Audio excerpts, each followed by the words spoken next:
sun beat down. I had the radio on. I was driving.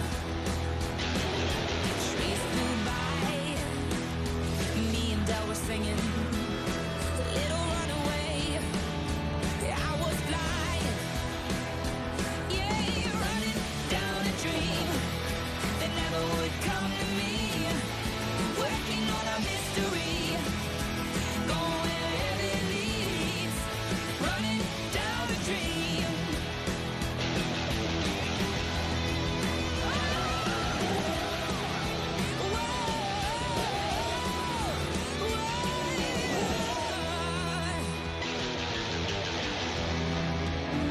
Yeah, running down a dream that never would come to me. Running down a dream.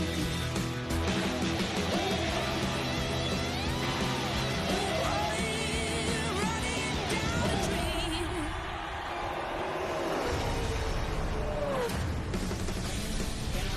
Monster Energy Cup Series Racing from Indianapolis. Telecast presented by Golden Corral. For our free race stories, let's go trackside, starting with Parker Kligerman. Well, Rick, William Byron, this 24 car and this 24 team know they're in a must-win position if they want to make the playoffs. But they've got two good things going for them. One, Williams won your Xfinity Series. Two, this team is essentially the entire team that Casey Kane won the Brickyard 400 with last year, Kelly.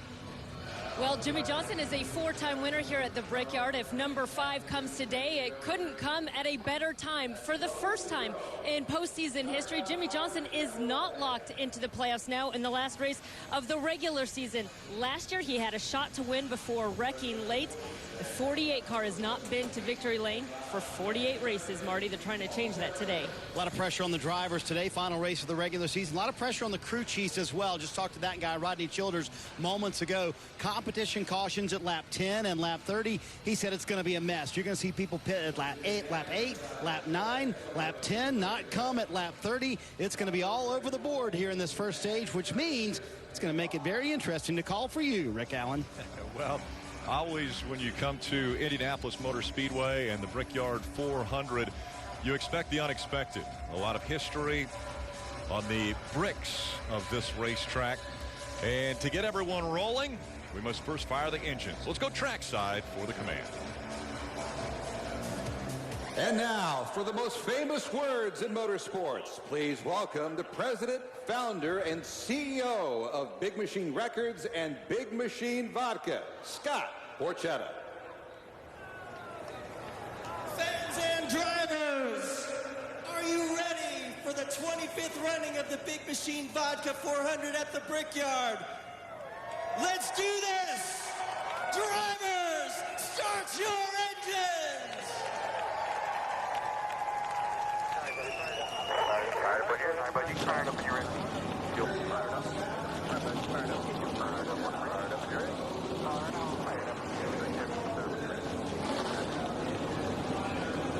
Well, rain may have pushed back the start of this race 24 hours, but nothing can push down when you come to Indianapolis Motor Speedway and the history of this place. Well, it's simple, Rick. As a young boy growing up in this country watching auto racing, my heroes were created at this racetrack, whether it was Unser or Foyt in open wheel and transition to Gordon and Earnhardt at the Brickyard. This racetrack creates racing legends. Unprecedented weekend. There has not been any track time by any of the drivers for this race. That has never happened before in the modern era of NASCAR. So when these Cup drivers go out there, who should be worried? Well, it's the unknown for everyone. We've never seen this, as you just said, and that is a concern for not just the crew chief, but the driver as well. How hard do they push? And it couldn't come in a worse race.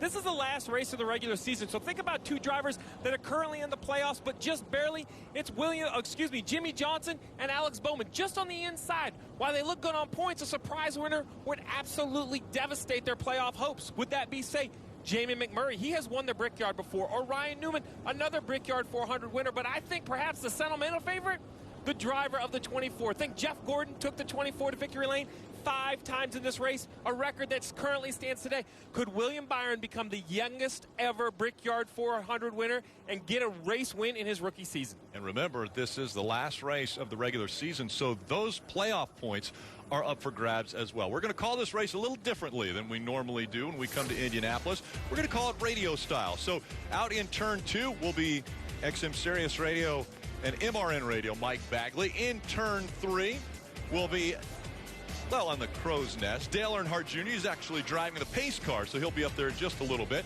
And the mayor, Jeff Burton, has turn 4. He will be handing it back off to Steve and I here in the Pagoda in this very historic racetrack. And let's go to turn 2 and Mike Bagley. What are we going to see out there, Mike? Well, you're going to see a lot of interesting racing, I think, Rick. This is a very finicky racetrack, and it's a very fast racetrack. And all of the excitement comes on restarts. Last year, Martin Truex Jr. to the inside, just has a slight bobble in turn number 1, slides up, makes contact with Kyle Busch. Everybody had to scatter to avoid, and it was amazing to watch everybody scatter there through and make their way through off turn number 2 and on the back straightaway. When you get off 2, you want a good run. You want to get that run down to the inside, and you want to be able to complete that pass before you reach turn 3. That's where Dale Earnhardt Jr. will be positioned for us once he leaves the pace car, and then once through 3, another short shoot and into the view of Jeff Burton. Bagley, everybody wants to win a Brickyard 400, and on top of that, you have all the pressure of the playoffs starting next week. Winning means a great deal. Finishing well means a great deal. We saw the intensity last year pick up. You mentioned restarts. You're exactly right. 3 wide, getting into turn 3, just plain and simple is not going to work. See Jimmy Johnson on the bottom of the racetrack trying to push the issue, make something happen. The car gets away from him. Contact, big contact in the wall. His day over. Turn 4. Kurt Busch into the inside wall, shoots him back out in front of his teammate, Clint Boyer. We ride along with the helmet clam, nowhere to go. Incredible impact. So these corners, 3 wide doesn't work. It's hard to make 2 wide work. You're going to see some incredible action today. And we are looking forward to it. The 25th running of the Brickyard 400 is coming up next. The green flag will fly. We return. Indianapolis Motor Speedway, so much history made here at the Brickyard. 3-time Cup champion Tony Stewart tells us what it means to him. There's just something magical. There's always been an energy. You can feel people that have been there in the past. You sense that there's something else going on other than what's physically happening. To drive across that yard of bricks is something that you can't explain to people. Tony Stewart, a native Hoosier, his dream comes true. You are the man! Woo! That memory of coming down the front stretch and seeing those checkered flags waving, I finally got to realize a dream since I was a child. I wish I could put it in words. Today's been my entire life. You take somebody that's won the biggest lotteries in the world, and that's what it feels like. Kyle Busch, back-to-back, wins at the Brickyard. You feel like you're king for a day. A 4th win in the Brickyard 400 to Jimmy Johnson. You feel like you're the most powerful person in the world when you've won the Brickyard. The only 5-time winner of the Brickyard 400. The whole team, everybody jumps up and climbs the fence. Everybody gets to line up and kiss the bricks. That shows you how significant and how much it means to win at the Brickyard. There's a lot of races to win, and there's a lot of races that when you retire, you love having that trophy on there, but there's no better feeling than winning at the Brickyard. He said you celebrate for the day, but that stays with you for a lifetime. A Brickyard 400 winner. Let's take a look at the starting grid brought to you by Golden Corral. It will roll across the top of the screen. And NBC's own Dale Earnhardt Jr., our buddy, is the pace car driver today, leading the field to the start of the race in the 2018 Chevy Camaro ZL1. And he told us he wasn't going to use the cruise control. Hopefully that's true. Hey, Dale Jr., it's Latard up in the booth, man. You got a copy? Yeah, I got a copy, bud. You hear me? Oh, I got you. Good. So you've done so many cool things in racing. Just tell us what this experience is like leading the field to the start of the 25th Brickyard. Well, some good-looking race cars back there, and it's a great feeling. There's so much energy, you know, as you get closer to the drop of the green flag, and I've had so many opportunities to see this sport from so many different perspectives, so I've taken advantage of every opportunity, and this is just a new one. So I want to thank Indy and Chevrolet and Kyle Busch for giving me a bumper on the back straightaway he gave, so I didn't miss out on any part of this. I know they like to do that to the pace car drivers, so it's been a good one so far. Well, we appreciate you taking that perspective, but now hustle over your turn 3, get up in the crow's nest here. I think we got a little replay of your buddy just kind of, hey, welcoming you back to the racetrack is what I think this is right here. A little bump and run. It's all funny until he spins out the pace car. So much fun. Yeah. Dale Jr. knows he's going to have some fun today. He'll be calling the action in turn 3 today. And again, 2x2. The field set by owners' points. They have not been on the track at all. No practice, no qualifying. Let's find out how the driver of the 2, Brad Keselowski's doing. Let's dial him up. Hey, Brad. Steve Letarte up in the NBCSN booth. You got a copy, pal? Yes, sir. What's going on? Well, man, you got to tell me the big story, historic day, no practice, no laps, no anything. How does that change your approach as you're coming close to the green here at Indy? I can't really say it does change it. You know, it's still a race, it's still a great trophy and a marquee race to be able to win. So, these teams are so smart. They got all these simulation tools. You just got to have faith and go out there and drive it like you stole it from lap 1. Well, this racetrack is so historic, this race a crown jewel, but it has to be even more special coming here with Roger Penske being your owner. He's synonymous with this racetrack. What's it mean to drive for Roger Penske here at Indy? Well, I think the easiest answer to that, Steve, is it's an opportunity to add on to an incredible legacy. You know, Team Penske's been around for over 50 years and won here at Indy more times than I can count on my fingers and toes. So with that in mind, it'd be nice to have a NASCAR Brickyard win in the Cup Series. We've got one in the Xfinity Series, but not in the Cup Series. So we got a chance to put that mark on the board today. And, based off of last week, I'd say it's a good chance to do so. Well, man, I just want to thank you on behalf of us at NBC and everyone, all the fans listening, taking a little bit of time to talk to the fans before starting one of the biggest races of the year. We really appreciate it. You're welcome. Have a good one up there, and thanks for everybody tuning in on a Monday. I won't tell your boss if you don't tell mine. Oh, your boss is watching, by the way, Brad, very closely. We're going to ride along with a few different drivers on today's race. One of those being Ricky Stenhouse Jr. He has the John Deere on board, and one of the cameras will be the side panel, which will be on the right side or passenger side of that car. Well, you have Chase Elliott with the Chevrolet onboard camera, and this is going to have a great shot at the work that Chase Elliott is putting in. Looking back at the driver, we're going to see just what it's like to take laps around the Indy. We also have Denny Hamlin with the FedEx on board and the helmet cam. FedEx delivers more than just packages. FedEx delivers possibilities. Look at that helmet cam. That's a great shot. I was going to give a little bump to Boyer right just to be letting him know. They're ready to go. Right here we have Kyle Larson, the 42. He has that Credit One Bank onboard camera. And he has this camera. Wherever the action is, this camera can find it. 360 degrees all the way around the car. Jimmy Johns has a camera on Kevin Harvick's car. We'll be able to ride along with him. Also a 360 camera. We can see anything going on anywhere around Kevin Harvick on the racetrack. So the Brickyard 400, such a famous race back here in 1994, the first time the Cup Series came. Break down this race for us. 400 miles. 400 miles at a very oddly shaped racetrack. It's very historic, but it is flat. They call it oval. It's really like a rectangle. 160 laps. Those 160 laps, we broke it down into stages. The first and second stage, both 50 laps in length. That leaves 60 laps for the final stage. The fuel window is around 40, a little before, maybe a little bit after lap 40. Dave. So, guys, keep this in mind. Martin Truex Jr. was supposed to start third, but because he failed technical inspection 3 times, he will start at the rear. More importantly, he just radioed to his crew the brake pedal. It feels squishy. Add that to his list of challenges as he tries to win his first Brickyard 400, Kelly. Hey, no practice, no problem for Chase Elliott, who said he's fired up and loves the idea of no practice or qualifying. Crew Chief Alan Gustafson said it could be an advantage for this team before saying, quote, it'll be fun. We'll see how much fun he has starting 11th, Parker. Oh, that's the case for Regan Smith. Smith as well, who hasn't been in a Cup car for 17 months. He's filling in for Casey Cannon. Guys, this team did something really odd. They came down pit road here under the pace laps to allow him to stop in the box, because he hasn't done that in so long, Marty.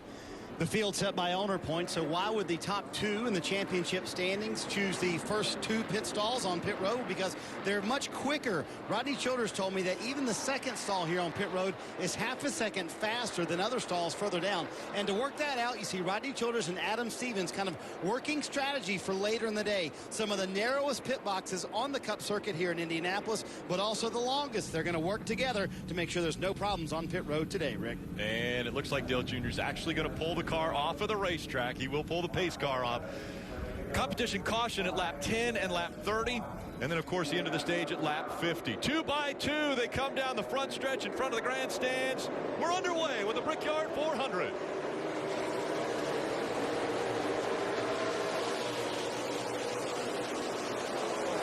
The leaders diving into turn number 1. Kyle Busch is away with the lead. Kevin Harvick will grab second. The first battle up for grabs is for third. Logano for a moment looked low on Kurt Busch. He'll back away. That's Logano in the 22. Running in the 4th spot right now. Everybody clears turn 2 cleanly, and everybody is in hot pursuit of Kyle Busch, who's gotten away to about a 4-car length lead.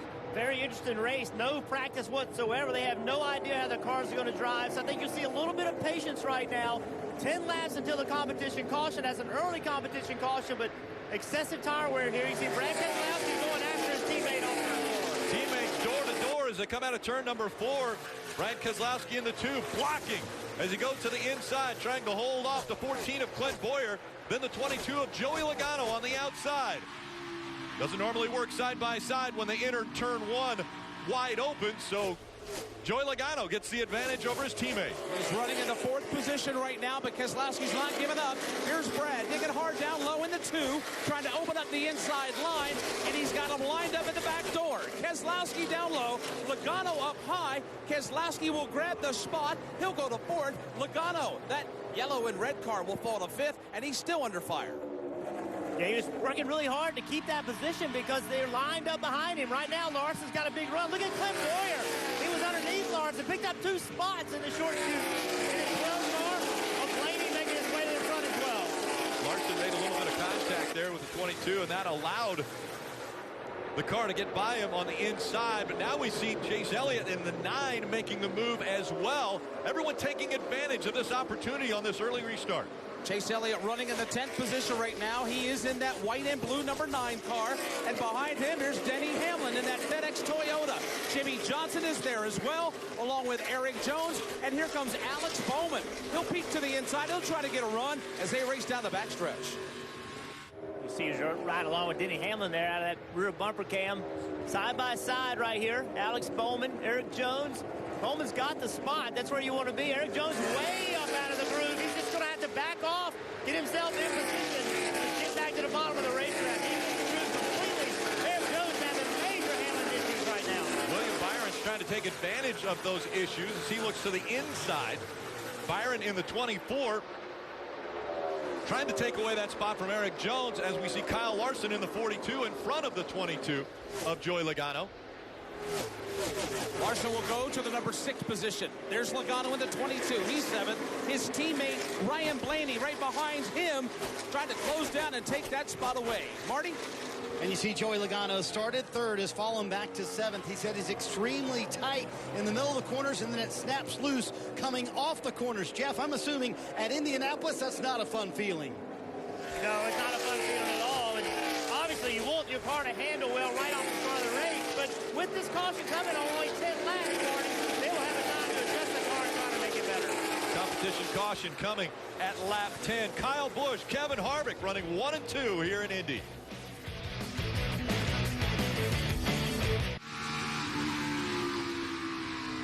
Catch all the action of NASCAR on NBC with the NBC Sports app. You can get closer with alternate camera angles, driver stats, and track information. You get it anytime, anywhere. Marty. 7 laps in, Rick, and this competition caution coming up at lap 10. It's going to get crazy here on pit road. Rodney Childers saying some cars are going to come down at lap 8. Adam Stevens agrees, maybe lap 9 for some cars. But the problem is, if you don't pit on that competition caution, you can't take fuel. You can only take fuel at lap 10 and lap 30 and not in between those. So that kind of puts you in a little bit of a box, Steve. But those tires and that track condition, way more important. Well, yeah, it's all about track position. So pit road doesn't close like it would before stage, so there's really nothing other than the yellow coming up.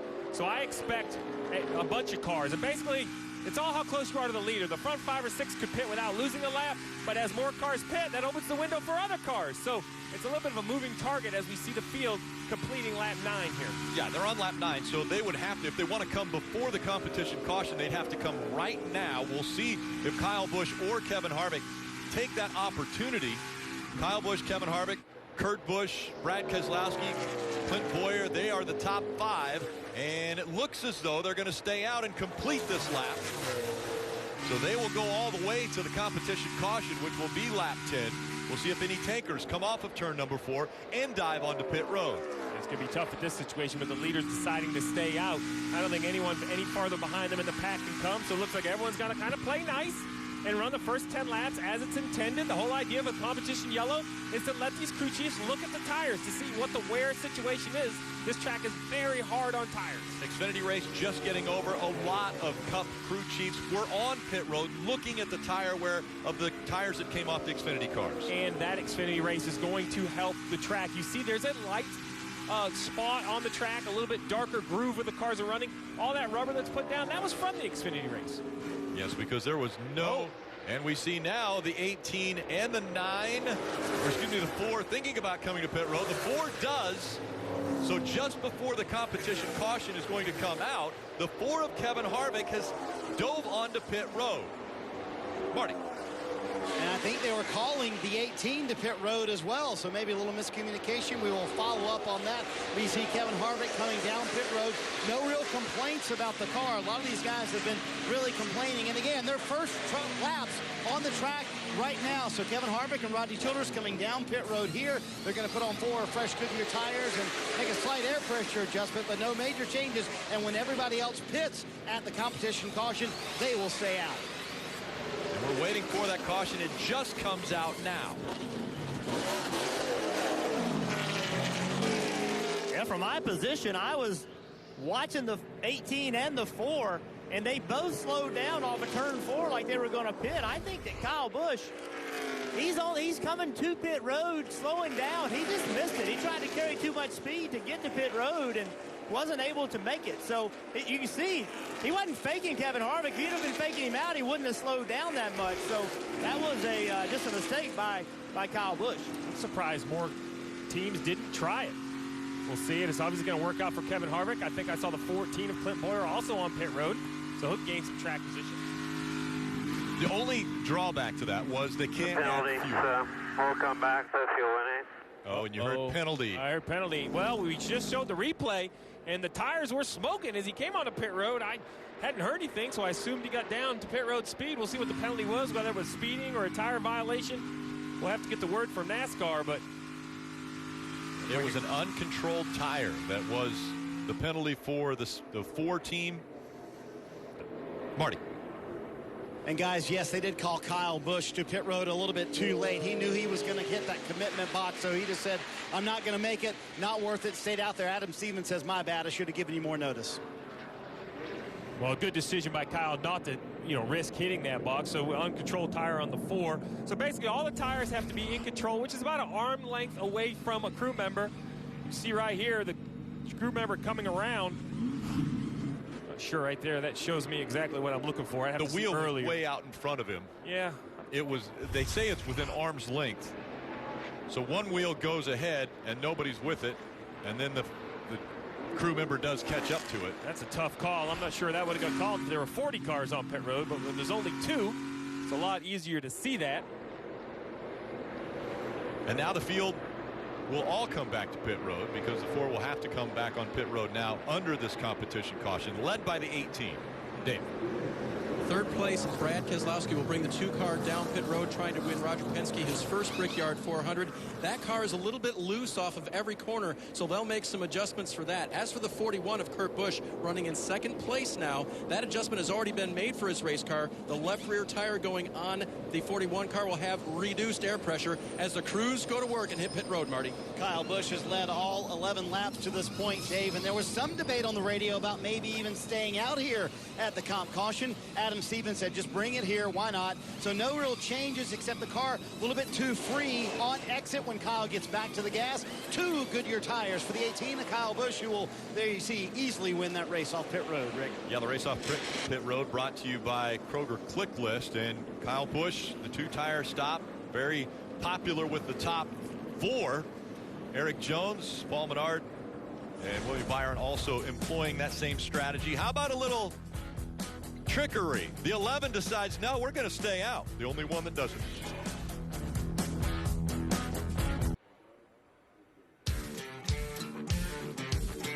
Chevy, the most awarded and fastest growing brand the last 4 years overall. Discover why at Chevy.com. Chevy, an official vehicle of NASCAR. Back at the Brickyard, and after his successful pace car duties, Junior's back. He's in the crow's nest in turn 3. Bagman, what have you seen so far? I've seen a lot of patience, and I've seen a lot of drivers doing a little tiptoeing out here, not wanting to push the issue, not knowing what they had underneath them. And it's been clean and green so far. Dale Jr., welcome to the telecast. Yeah, what's going on in turn 3? Yeah, it's good to be here. I'm excited, ready to go green here. Going to see some action. First action I'll be calling all weekend, so let's get to it.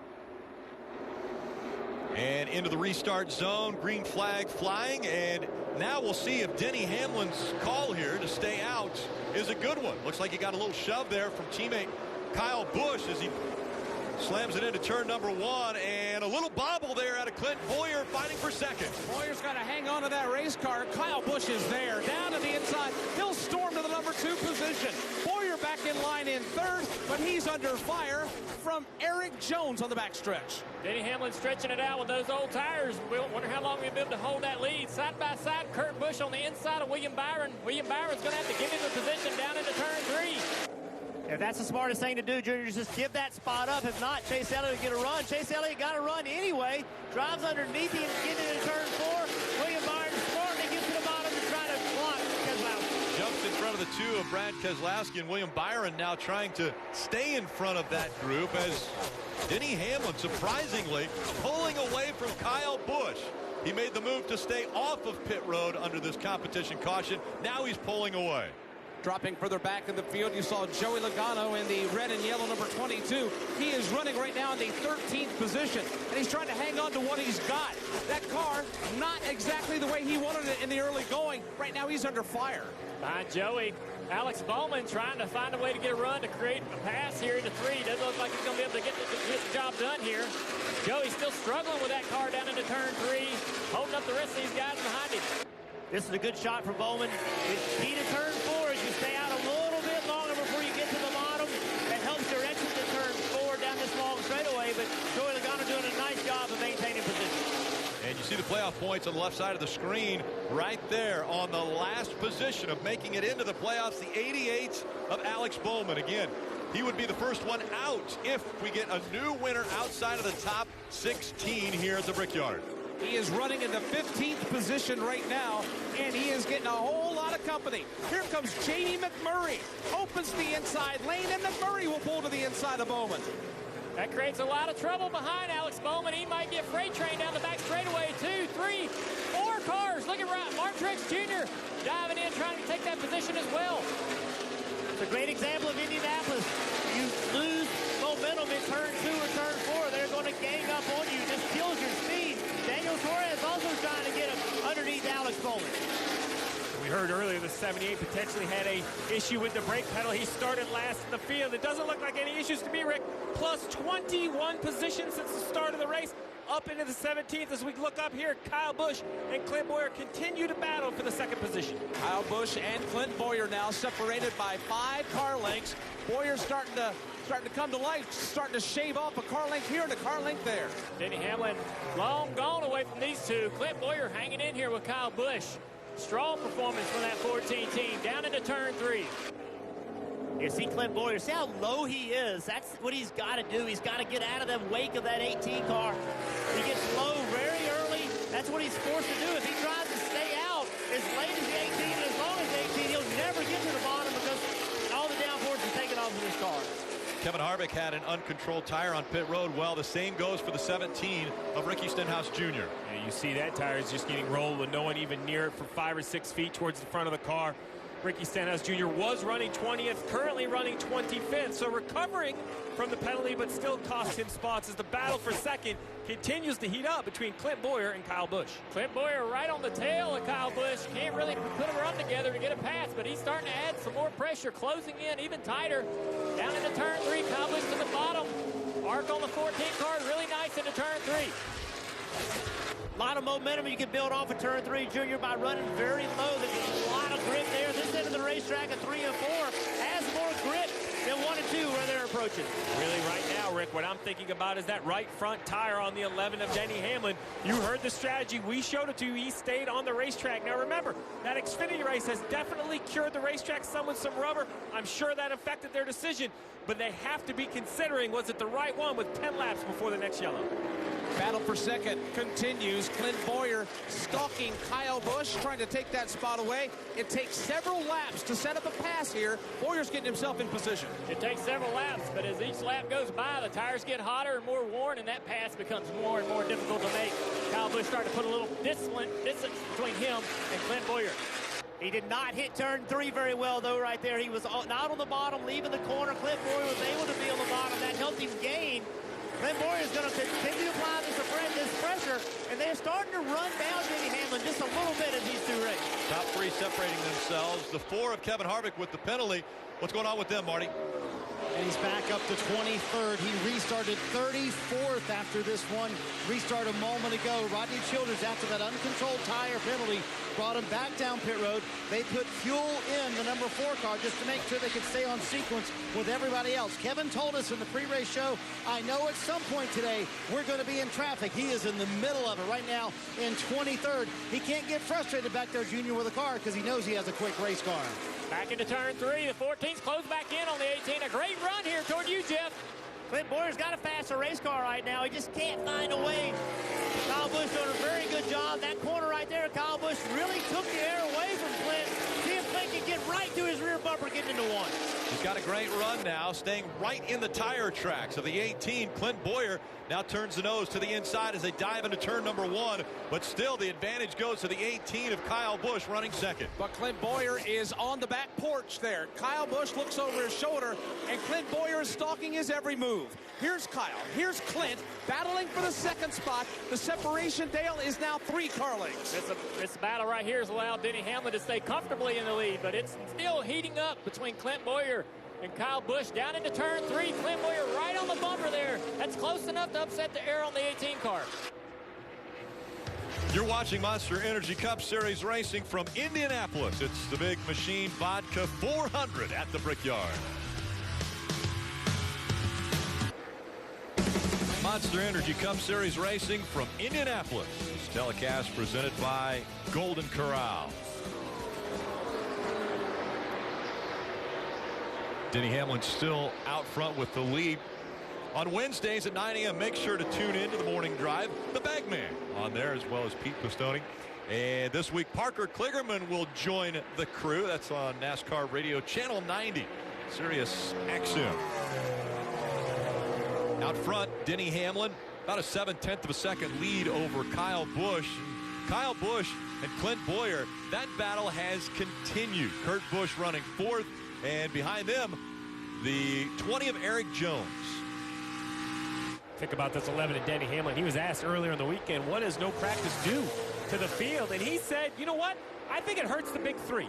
I think not having any practice for them to work on their race car is going to help the rest of us. Right now, Marty, looks like Denny knew what he was talking about as he has a little under a 1 second lead over Kyle Busch. Plus the strategy call from Mike Wheeler, that has him out front. And they're trying a little something different on the 11 car this weekend. Denny told me, I really wish we would have had practice. He's getting some good practice right now. Behind him, his teammate Kyle Busch is in second. He said, I'm too tight. I can't wrap the bottom of the corner, but the car is starting to come to him the longer they run. And Clint Boyer's in third and frustrated, saying, man, even if you have an advantage over the car in front of you, you can't pass. It's a very difficult passing situation here at Indianapolis, Kelly.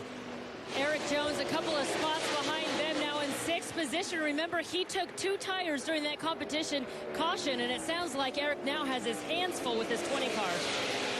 Turn 4 is terrible. We're getting destroyed. No grip. We got to do something to help grip along. Losing the front, losing the back. Just positioning a deal, you know, throttle application deal, I think. I can make it do either really easy. Okay, careful. Then obviously just try some things and be patient with us. I can't tell you that S&P is working the best today. We're having internet connection issues. All right, so Eric's saying that he's in a 4-wheel slide at times, that it's worse on turn 4. The team just telling him, got to be patient. Patience at Indianapolis when the Brickyard 400 is on the line. That has to be very difficult as we see the 20 diving into the turn. And again, Eric Jones running in that 6th spot. So it's Denny Hamlin, Kyle Busch, Clint Boyer, Kurt Busch, Eric Almirola, Eric Jones, Kyle Larson, Paul Menard, Chase Elliott, and Brad Keselowski are the top 10. So the 11 of Denny Hamlin headed back into turn 2. And he's maintaining a great distance between himself and his teammate in Kyle Busch. Denny is flawless to the bottom of the racetrack, but so is Kyle, and so is Clint. Kyle Busch there in the 18 car, and of course Clint in the red, white, and blue number 14 car. They're battling for second. A note for all these guys trying to win and get into the playoffs. Look at Denny Hamlin out here on these old tires, driving away from these 2 guys, at least maintaining an incredible lead as the battle for second still bruised. That's a really good comment about what Hamlin's doing, but behind him, Eric Almirola, he put on 4 tires. He started back in 14th, and he's driven himself up to 5th. So, yes, what's more important, tires or track position? Back in the pack, it appears that tires may be best, but if you can get out front in one of those first 2 rows, maybe you just hold track position and not worry about tires. And remember, now we're on lap 30. This is the 2nd competition caution, which is going to come out as soon as the field, or at least the top 10, get to the start-finish line to complete 30 laps. They're on lap 30 now, and Denny Hamlin's still out front.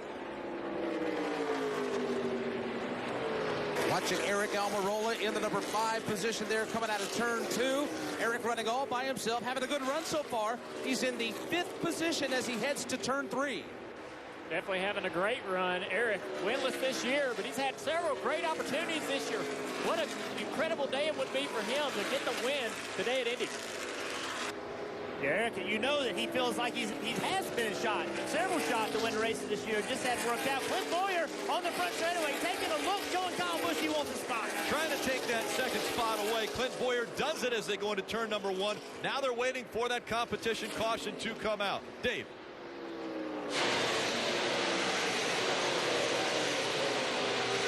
Kurt Busch has come to pit road in the 41 car. They will take on tires and fuel. Kurt's saying the car is still pretty tight, so they'll make an adjustment for that and send him back on his way. Well, he can only take tires. They can't take fuel in this 41 because he pitted before the competition yellow. So this is a strategy call to get track position. You now see the yellow is on the racetrack. That will slow the leaders down. That will allow Kurt Busch to have service without losing a lap, Marty.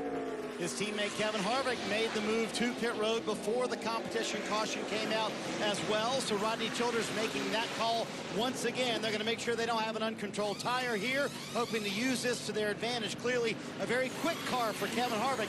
Now they're going to get the track position they hope to have. What a big call for Rodney Childers. He was running 19th. He didn't know when the yellow was going to come out. And as the 4 rolls off pit road, the leaders are only 500 or 1,000 feet behind him on the racetrack, but 1,000 feet's enough. He'll stay on the lead lap. The gamble was that pit road would get closed as he was slowing down to get on it, because when the caution comes out, they immediately close pit road. So a big gamble, but it pays off for Kevin Harvick. It pays off because now they will basically line up on the front row, teammates Kurt Busch and Kevin Harvick. So I like the strategy. I like the aggression. And look at, talk about aggression. Look at this trip to pit road. Man, he locks the tires up. I tell you one thing, Steve, that I think we're going to see we're seeing all these cars pit, and now this is the last competition caution, but if I'm leading the race and I know people are pitting, I'm not slowing down when the caution comes up. Now I'm slowing down, but I'm not slowing down as much. I'm trying to keep that pace up to try to keep those guys in a position where you could lap them. So that's something that a little bit of communication to the 11 car. If they would have told him, hey, cars are on pit road, carry as much speed as possible, maybe he could have lapped those 2 cars on pit road. Yeah, you got to always be paying attention, because I agree, those games can be played. Take advantage. And another penalty for the 17 team of Ricky Stenhouse Jr. This time it's speeding on pit road. They were trying everything they could to get into the playoffs, but getting snake bit already. Get NASCAR coverage when you're on the go with NASCAR Mobile. The official app of NASCAR puts race coverage and live in-car cameras right at your fingertips. Search NASCAR in the App Store or visit NASCAR.com/mobile. And shutting the car off as he runs around this track. But again, a speeding penalty for Ricky Stenhouse Jr. He was trying to come to pit road like the 41 and the 4. Oh, my goodness. I think I heard a backer down in there. Hey, one thing to think about, guys, no practice. So no practice for pit road speed either during the day, during the weekend. Great point. Absolutely. All those details, no time on track to figure them out. Marty? Clint Boyer finishes second there as the comp caution comes out at lap 30. He said, I don't need much here. I need just a little bit, a little too tight for that 14 car. They're going to make an air pressure adjustment. You see Denny Hamlin, middle of your screen. He was kind of mad at himself. He said, I kind of didn't run as hard as I could have there at the end of that run. I might have been able to put some of those cars a lap down. So he's sort of mad at himself for that. There's going to be a very slight air pressure adjustment on the 11 car as well. He said it needs a little bit of front turn. For his teammate Kyle Busch, he said, on the first stop, you guys helped the exit. I still need help on entry. Car too tight for Kyle Busch on entry. We'll see if that first pit stall pays off for those guys, but a lot of two-tire changes there you see here on pit road, Rick. Boyer, Keselowski, Chase Elliott, McMurray, all two-tire stops, all gaining spots on pit road. Monster Energy Cup Series racing from Indianapolis. This telecast presented by Golden Corral. See a time lapse switching over from the end of the Xfinity Series race to get the Cup cars all in line for this race. Marty. Well, it's been a busy time here on pit road, Rick, for Kevin Harvick and his race team. They had to change guns, actually. The right rear gun, the rear gun failed when they came down pit road under green, and they pitted before the comp caution. They had to replace that gun as we go back to green here in Indianapolis. And now Kevin Harvick restarting on this restart, 24th. Clint Boyer dives on the inside of Kurt Busch. Boyer in the 14, Kurt Busch in the 41. Those two door-to-door into true. Busch letting it fly on the outside. Here comes Boyer to his inside. Busch with a strong power move for the top of turn number 2. He'll grab the lead as they head down the back straightaway. That outside line strong on the restarts in the Xfinity race. Strong again now in the Cup races. Clint Boyer loses that lead. Going into turn 3, Kurt Busch out front. The 2 of Keselowski with a little right rear damage hanging on in third. Yeah, that damage on the 2 of Keselowski, that might actually be an advantage. If you look at it, the right rear is bent outward. That might actually help him a little bit. Could be a good break for him. Kyle Busch gets by the 3 of Austin Dillon as they come onto the front stretch.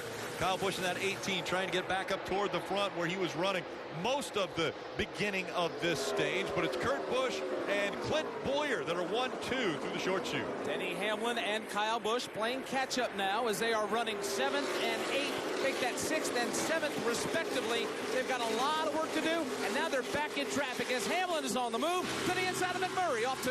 Little side draft on the side of McMurray. Moves away to get away from the side draft that he can create on the same car.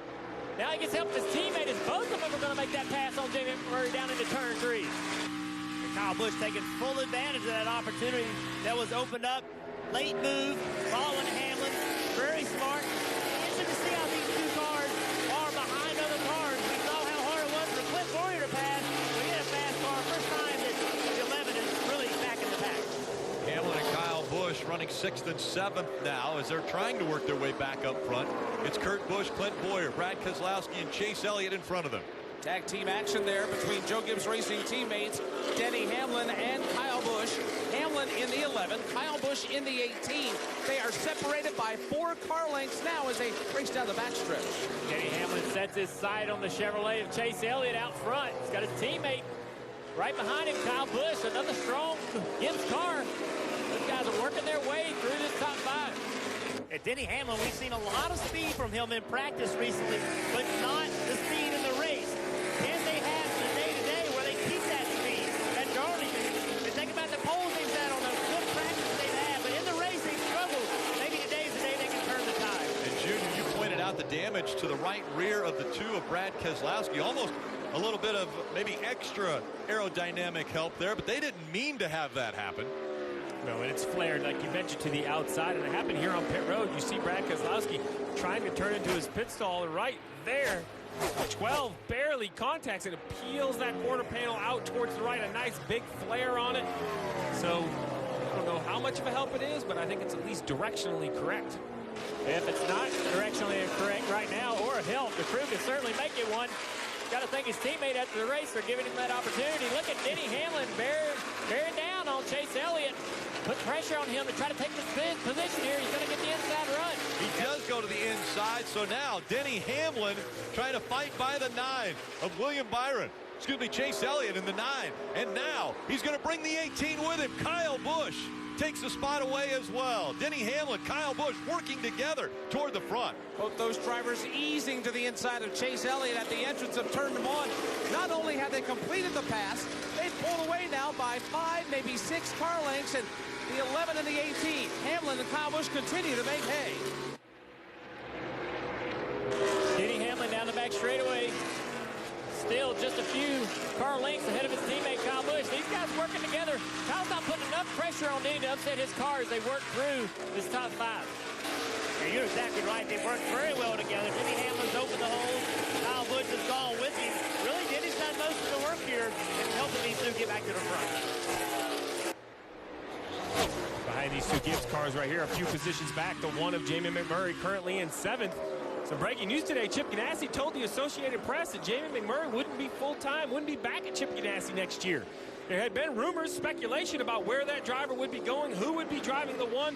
And I don't think we have that answer yet, but Dave, right out of the owner's mouth, that Jamie McMurray not back in the 1 in 2019. Yep, that report also said that he was offered the Daytona 500 in 2019 and also a managerial position, but no response yet from Jamie's camp. Interestingly, on that last stop, guys, they took 2 left side tires on the 1.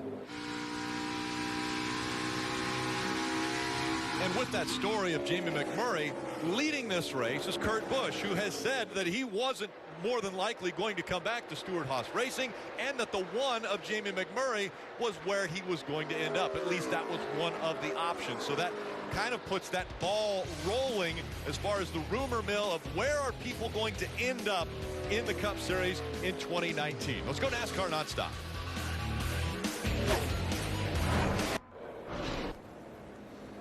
You saw it nonstop. The 3rd caution has come out at Indianapolis, and what a week it has been for the 78 team. Martin Truex Jr., Cole Pearn.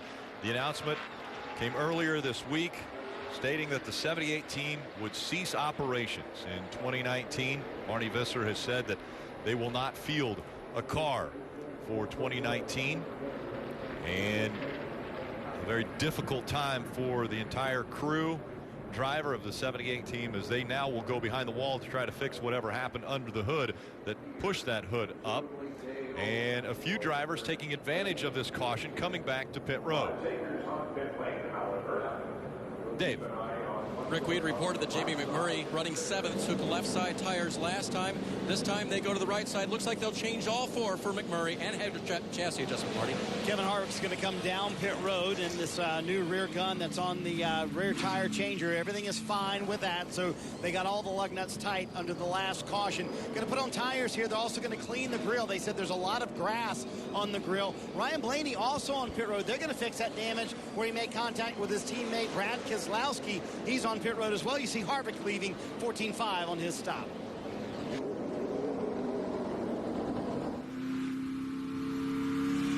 Well, you saw the smoke out of the 78 of Martin Truex Jr. Here he is heading into turn 1. Can't see anything obvious, but something right there. You see parts and pieces bouncing off the car. Smoke. It looks like all the tires have air. We're going to have to see what broke on the 78.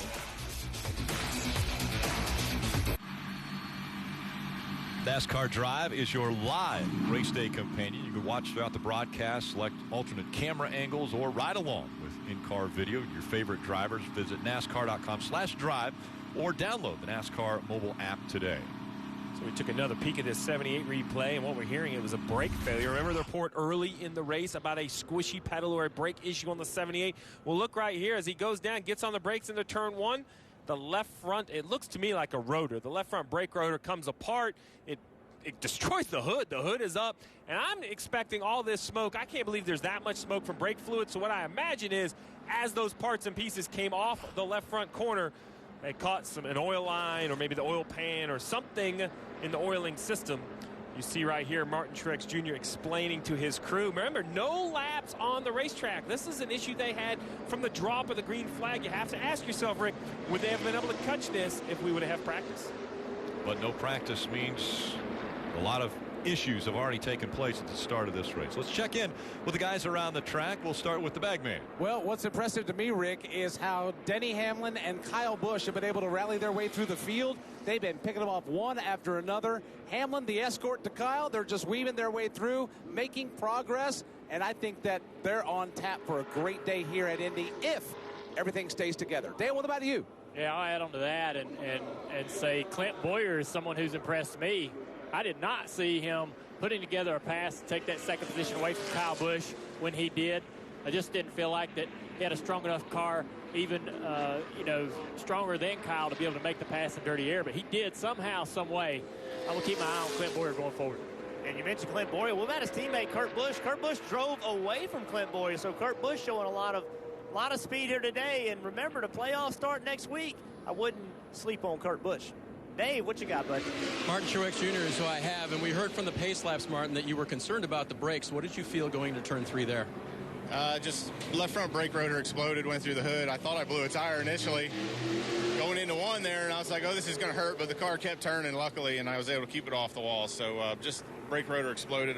I don't know what was going on with the brakes. We had major issues from the start of the race, and obviously, all that kind of compounded into having a brake issue, a major brake issue. So it's unfortunate. Auto Owners Toyota was really fast, and as hard as it is to pass here, we were getting there, making our way to the front, and I felt like anytime we got clean air, we had really good speed. So wish we could have raced all day and seen what we could have done with them, but hopefully we'll get this bad luck out of the way in the playoffs before the playoffs start next week. With the announcement this week, I know you guys are trying to keep a stiff upper lip this weekend, Martin.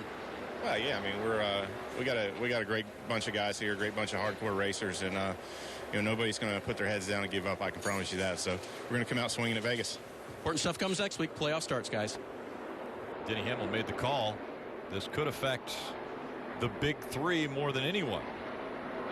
And already one of them out of the race. Field approaching the Geico restart zone. And coming up on lap 46. Now, just 5 laps to go until the end of stage 1. Denny Hamlin aggressively to the inside. Side by side for the lead as they head to you, Bagman. Hamlin took the look to the inside. Rick almost stacked them 3 wide, backed away, and let Kurt Busch and Clint Boyer battle for the lead. Here's Boyer to the inside of the back straightaway. Clint Boyer side drafts the 41 of Kurt Busch, drives away, trying to defend against the side draft himself, takes the position down into turn 3 here. Kurt Busch in second, Denny Hamlin close in third. You saw how hard Clint Boyer was working to get the lead. Finally was able to make it happen. Let's see if he has the speed to just drive away from this group.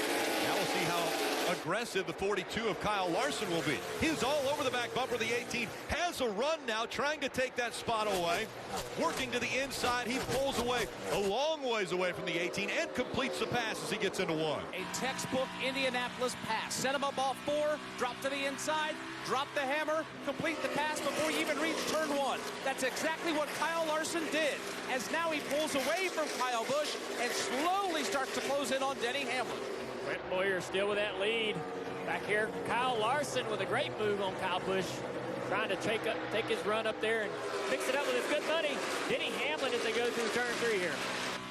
Kyle Larson, it was very impressive. I didn't really see him having the speed prior to this caution, but right now, driving by Busch and then running Hamlin down.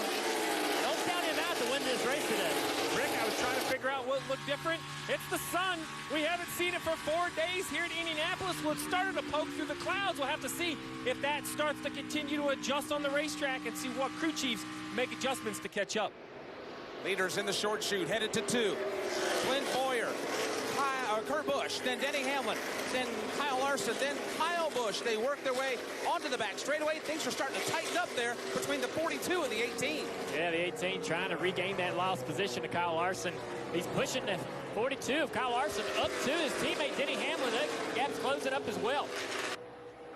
You can see on the top of your screen, coming to 2 to go at the end of this stage. So, every position, every point matters. We've seen people, make the playoffs, not make the playoffs, advance in the playoffs by only 1 point. So, everything matters right now. And Jeff, why are we all surprised that Clint Boyer's up front? Because he admits Indianapolis is not his best racetrack.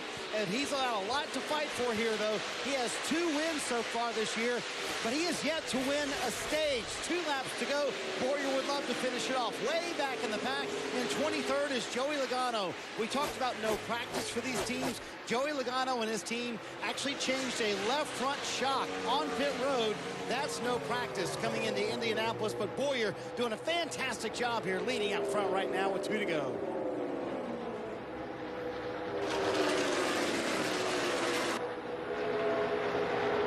Right here, Clint Boyer just driving away from Kurt Busch.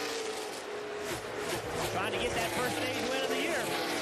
Had lunch with Clint Boyer yesterday after the race was rained out, and Clint Boyer said, while we're having lunch, this is a place where I don't feel I run very well. It's a racetrack that I don't look forward to coming to. Even though it's Indianapolis, it's not a place that I feel comfortable on. Boyer's comfortable right now, at least from where we're observing. Low on the racetrack and 2, exactly where you want to be. He's got speed in the Cardale, and he's keeping his teammate at arm's length. Yeah, so they keep your eye on Clint Boyer, but he's not really driving away from his teammate Kurt Busch. And behind them, Denny Hamlin is closed into that threesome. And it's pretty interesting to see these guys, how they're working these lines. Even though it's a one-groove track, there are things they're doing on entry and exit to make gains. Yeah, see Kyle Busch way in the back of this line. He made an instant move off of 3 to try to get a run on Larson. Not going to happen. Clint Boyer's going to win this stage. Clint Boyer is going to win stage number 1. It'll be a 1-2 finish for Stewart-Haas Racing. Tony Stewart's grandfather was a mobile oil delivery man in Indianapolis when Tony was a child.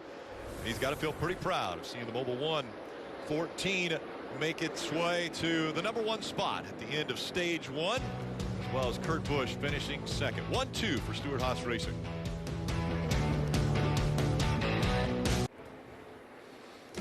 Monster Energy Cup Series racing from the Brickyard. This telecast presented by Golden Corral. Stage 1 is complete, and the field making the way onto pit road. Dave. Kurt Busch finishes second in that stage. Took 4 tires the first 2 times he had the opportunity to. Assume the crew might do the same here. Car handling well. Kurt just needs that clean air out front, Marty. Mike Ravitch told Clint Boyer, nice job on that restart, driver. An impressive run for him in that stage. Again, their first stage win of the year. They said, do you need anything? He said, I don't think so. A little tape on the grill, that's it. Same case for Denny Hamlin, who told his guys, boys, we're really good right here. So some tape on the grill of the 11 car. That's going to be the only adjustment for him as well. All these guys, 4 fresh Goodyear tires and Sunoco fuel. And as they race off of pit road, it'll be the 12 of Ryan Blaney gaining 11 spots. A 2-tire change. Everybody else 4 tires except for Regan Smith.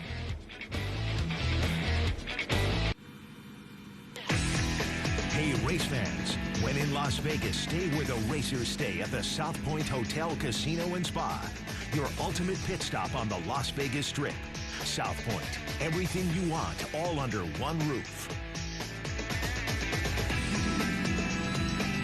And time now for today's Toyota Social Spotlight. We asked fans, what do you think the best post-race traditions or celebrations are? And of course, while we're here at Indianapolis, kissing the bricks, definitely one of the top responses. Also, Alan Kulwicki.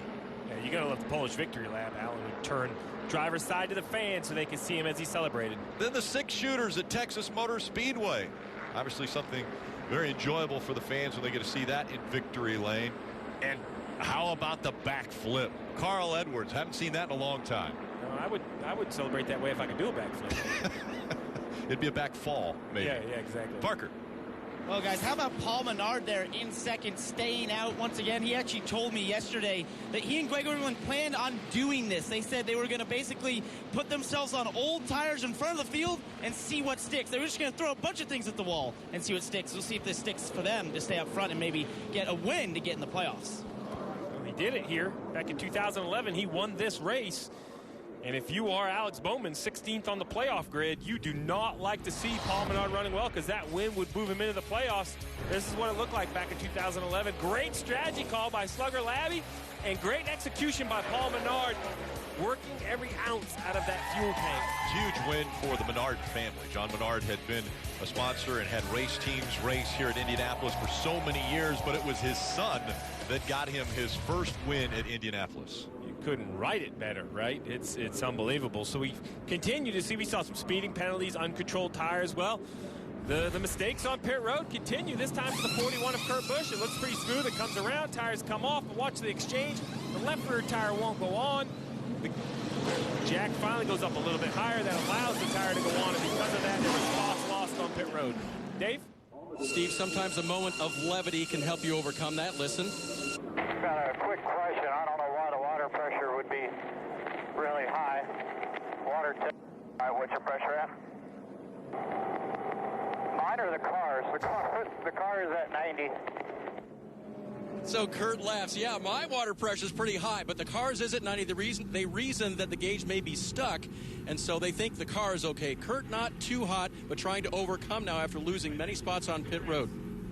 How about that? The 18 of Kyle Busch trying to warm the tires up just hit the grass. I watched that. He was cleaning his tires on the left front, dipped down into mud sprayed. Watch this. The 18 of Kyle Busch. Wow. Be careful. That's soft down there, but I love that shot out of the back of the pace car. Look at those guys come to the green. And the field approaching. The Geico restart zone once again. Side by side, fighting for the lead, Kyle Busch, Paul Menard. Kyle Busch rockets away from Paul Menard and brings the 4 of Kevin Harvick with him. Kyle Busch out front. Now the fight for second. Kevin Harvick has it. Paul Menard drops back to third. Kyle Busch, like he's shot out of a cannon, will go back to the lead. Kevin Harvick goes back to second. Challenge for third. William Byron, look at him go. He'll dial up the inside of the racetrack. He'll go to third, and Menard's hands are full on the back straightaway. His hands are full with more competition. The 3 of Austin Dillon trying to get a run, trying to get to that quarter panel to be able to make a pass, and I think he's going to be there in turn 3. No. Paul Menard tries to shut the door, but not quite. Coming out of turn 3, Austin Dillon to the inside. Yeah, Paul didn't quite get down early enough. That opened the door for Austin Dillon. He's going to take advantage of it. The field's all mixed up right now with different pitch strategies, different people in the middle of the pack and up front. Well, you mentioned Paul Menard. How about the 20-year-old William Byron driving that famed 24? 5 times that car number has won the Brickyard 400. Could he make it 6 for the car number, get his first career win? How about 2 and 3 wide, diving into turn number 1, all still fighting for position. Everybody stacked up, coming back into turns 1 and 2 mid-pack.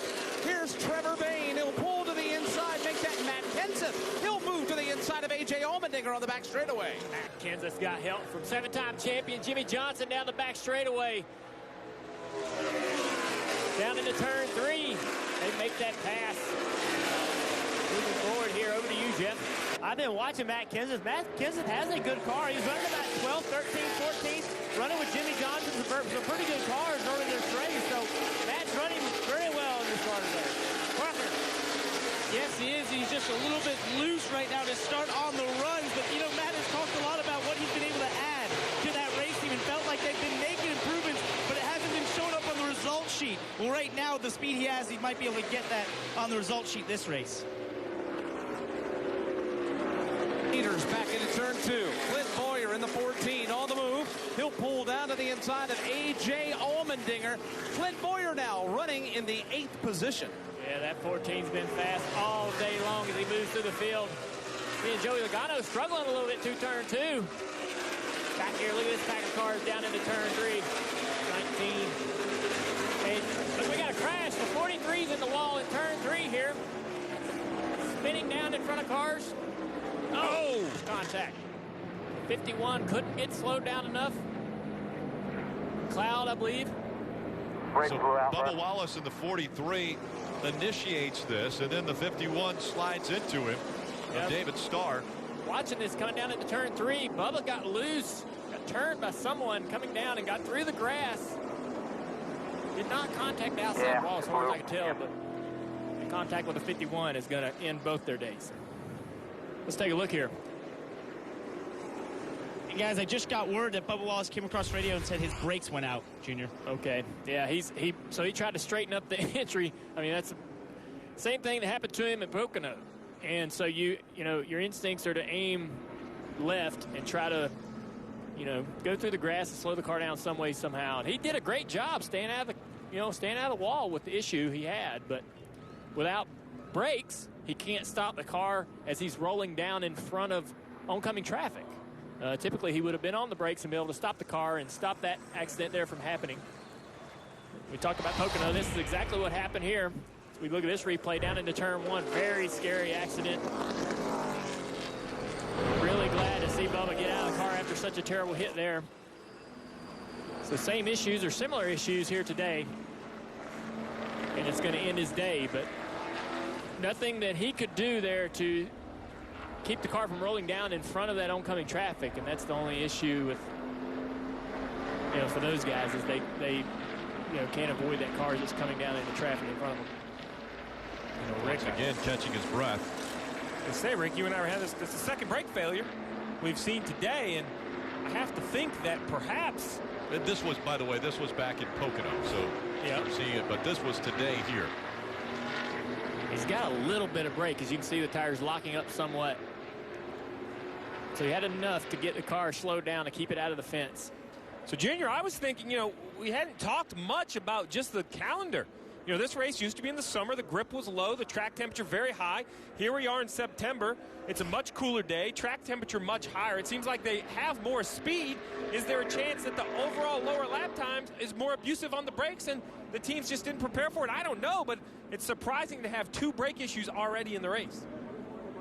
Yeah, those brake issues or the brake heat is something you monitor throughout the weekend, and those guys did not get that opportunity to do that. So understanding exactly how much brake heat you're creating, the teams don't know. So going into today, it's hard for them to continue to monitor that during the race. You're not able to really do that. So, they're having some issues, and we may see this continue throughout the day with some of the teams. As far as it gets worse as you get back further into the pack, and particularly where Bubba's been running, get in that dirty air, you're going to use the brakes more. The car's going to be tighter, and you're going to use more and more brake deeper down in the corner and create more and more heat, generate more heat. And so continue to see this or continue to monitor this throughout the day and see if we continue to see brake issues for the rest of these teams. I think an issue we need to think about as well is that's only 3 laps since the restart. So, it may be a brake heat issue, but it's only would be a brake heat issue because it's spiking the temperature very high after these long straightaways. We see problems at Pocono and Indy because you have these long straights and the brakes cool so much that you get on the brakes and they instantly heat up, and that's what can be the problem. It's actually maybe too much cooling, not enough cooling in some cases. Marty. And guys, a moment ago you saw Kyle Busch when he was scuffing in the tires before this last restart. He swerves down, hits the grass. It looks very innocuous, like nothing bad happened there, but something did happen. Take a listen on the radio. When I was scuffing tires, I touched the grass, and ever since then the steering's been tougher. And you can see him kind of trying to shake that grass off the tires there. So, Jeff, the steering tougher is the quote from Kyle Busch. What could be going on with that 18? Yeah, I'd be honest, Marty, I'm not really sure. I don't know what could have happened with the steering to make it so that it's harder to turn in that situation. Unless it's just a temporary situation where it will go away. But I'm not real sure what permanently he could have damaged with just driving through the mud there. Scott Dixon, the points leader for the Verizon IndyCar Series, a 4-time IndyCar champion looking for number 5, but Alexander Rossi is right on his back bumper, trying to take away that advantage. Will Power, the Daytona 500 winner this year, 3rd in points, and Joseph Newgarden, the young one, winning the 2017 IndyCar Championship a year ago, currently 4th in the point standings. Can Verizon IndyCar Series points leader Scott Dixon hold on and claim that 5th title. We'll find out Sunday when IndyCar crowns a champion on NBCSN. Coverage of the Grand Prix of Sonoma begins at 6:30 p.m. Eastern. It is a double points race, and that means that 29-point advantage that Scott Dixon has over Alexander Rossi could disappear with a double points race. Got a tough track. I mean, the hills of Sonoma. I mean, they run a little longer course than the stock cars. They come kind of back in, call it what you want, carousels, a bunch of different names to it. I'm not going to get into corner names at the moment, but it's a longer course, very difficult. I mean, Sonoma, the twists and turns of Sonoma, we've seen it with stock cars. It's not any easier in IndyCar.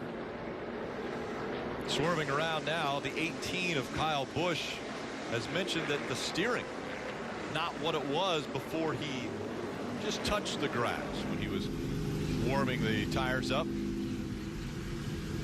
Rick, I got another angle on the Bubba Wallace crash. We can see entering turn 3 exactly what Bubba does. I'm not sure how this happened or why he must have touched the brake pedal, noticing no brake pressure, and just immediately turned left. All 4 tires were up on the car as he was sliding by, so it didn't blow a tire and make that turn. That had to have been a driver input. And, you know, it's a very scary situation. He tried to defuse it. Kelly. And when Bubba Wallace just been released from the infield care center, and as you just said, we thought that incident seemed reminiscent of Pocono. What did you feel? I thought the same thing. I scared the hell out of me for a second, and it spun around so fast. And I think I dropped the window net before I even spun out to let everybody know I'm fine. But after it slowed down and got on track, I said, we're done. Our brakes are, I think they blew up or something. And then we got killed there. It felt like an hour and a half later. So unfortunate. We got to go back to the shop and figure out if it was brakes or if a tire come apart and rip the brake line off. But I had no sign of any indication before. It was just that instant. It just went around. So unfortunate. I thought we were starting to make some headway. We were struggling on center exit, but just glad it wasn't like Pocono again. So glad to see you're okay. Thanks, Bubba. Marty. Well, Kelly, we have pit strategy all over the map. Some teams have pitted at 32, some at 42, some at 52. Adam Stevens is among those who pitted at 32. When would you have to come to pit road, Adam? We can make it into the pit window, which was the plan there once we got those quick cautions. We really didn't want to see these last couple. Some of these guys with this long caution will probably come top off and stretch it, and we're going to give up a lot of track position. But kind of made our bet at this point and can't predict the future, so we'll see what happens. Kyle said the steering's a little bit harder after he kind of brushed the grass there. Any concern? There's a concern, yes, but until we can open the hood and look at it, you know, he just kind of drove it through the grass there, warming the tires. But as long as he didn't knock the belt off, I think it'll be okay. All right, Kyle Busch out front, Adam Stevens playing the pit strategy, and didn't really want to see this last caution, Steve. You know, I love the honesty, right? He said, this was our plan. We didn't want to see these yellows. Now we're on the wrong plan. We're going to use a little track position, and you ask him about his car, and he basically goes, yeah, I'm worried. If you knew I was wrong, I would take it. So we'll just have to keep in mind. These guys, very successful. Brickyard 400 winners 2 of the last 3 years.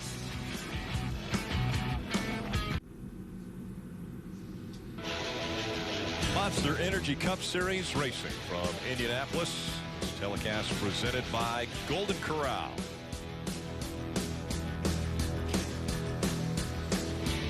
On Saturday, NBCSN has the NASCAR Xfinity Series in Las Vegas for the final race of their regular season. That race coverage beginning at 5 p.m. And we saw a great one earlier today out of the Xfinity Series right here at the Brickyard. I mean, where should we start? 2, 3, 4 wide racing. And I'm not exaggerating. When I say 4 wide racing, we saw a 4 wide finish right here to the end of stage 1. John Hunter Nemechek, I'm going to go left. Ryan Priestwell, I'm going to go right. Looks like 4 wide down the interstate. Allgaier thought he had this stage 1, and he ended up 4th. Yeah. They were separated by thousandths of a second. Yeah, that was for the end of stage 1. Allgaier once again gets beat in the photo finish. I guess he'll have the last lap. Yeah, that was the fight for the stage 2, finishing 2nd. And he ends up 3rd. Checkered flag comes out because it was another dominating performance by the 7 of Justin Allgaier, and he gets to kiss the bricks with the family. Parker. Guys, Paul Menard, who was in 5th place when this caution came out, just came down pit road. He had a right rear tire going down, as you see right there, completely destroyed, came down and changed 4 Goodyear tires. Unfortunate for a team that used great strategy to put them in a position to win here. You know, there had to be debris when the 43 lost brakes. I'm sure it put debris everywhere, made a run over something. Back into the restart zone. Kyle Busch back into the gas quickly. He leaves Kevin Harvick as they dive into turn number 1. Harvick holding on to second, and then there comes William Byron in the 24. He's up to third once again. Austin Dillon on the outside trying to grab fourth. Kyle Busch, such a beast on restarts. He'll get away with the lead. Harvick to second, William Byron to third, and now the stacking up of traffic begins as Matt Kenseth and others all go at it there on the back straightaway. Down the back straightaway as they hit into turn 3. There's tons of speedy draw down here from the Bubba Wallace crash. I'm looking at Jimmy Johnson on the outside there. He loses the spot to Denny Hamlin. Look at those guys working through that speedy drive. Everybody seemed to get through there okay. Nobody with a big slip. Jimmy Johnson trying to run Denny Hamlin back down. Rick, you see the two leaders pulling away. Well, the third place car is the one that caught my attention. That 24, who's under attack right now by Matt Kenseth, looks to have a little damage on the right rear quarter panel behind the right rear tire. That's definitely a very sensitive area. Will hurt the 24 as Matt Kenseth continues to attack. Battle for third. Kenseth opens up the inside lane. He is there. He completes the pass. Matt Kenseth in that number 6 car goes to position number 3. I have to imagine when Matt Kenseth took the opportunity to come back and drive these race cars. Oh, we got a crash off of turn 2. Big wreck involved. You see the 47 as well as the 88s. So A.J. Allmendinger in the 47. A lot of damage to that race car. Saw the 88 of Alex Bowman trying to avoid, but the right front bent up, as well as some damage to the left rear and the right rear. This is the last thing Alex Bowman wanted to see, where he's at in the points position. Remember, it's not about points. No one's going to beat him in points. But now, you know, it's a kind of a race between him and Jimmy Johnson, 15th and 16th. A new winner is what they're afraid of. And now, right now, with all this damage, you're going to assume his day is going to be done. That's going to keep him in 16th. That means if we do have a new winner, he's out. And that would secure Jimmy Johnson's position, because Jimmy Johnson is not going to finish glass half full guy. Alex Bowman. So, yeah, Jimmy Johnson, you hate to see a teammate have struggles, but maybe not a smile, but maybe relief. A relief. Little relief. There, yeah. But obviously disappointed that a teammate has this kind of an issue. Looks like Allmendinger's loose underneath 88. They get together and head into the fence. Heavy contact with the right rear quarter panel for the 88. That was a fight for 16th, Junior. Look at the 41. Kurt Busch and the 17 of Ricky Stenhouse splitting the two spinning race cars.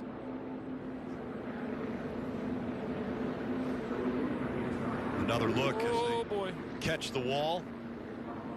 Yeah, the 47 just got into the back of the 88. Both of them sliding into that outside wall, and then a hard contact for Allmendinger on the inside wall. You know, Rick, the safer barriers are getting their workout here in Indianapolis, but the first racetrack to have them.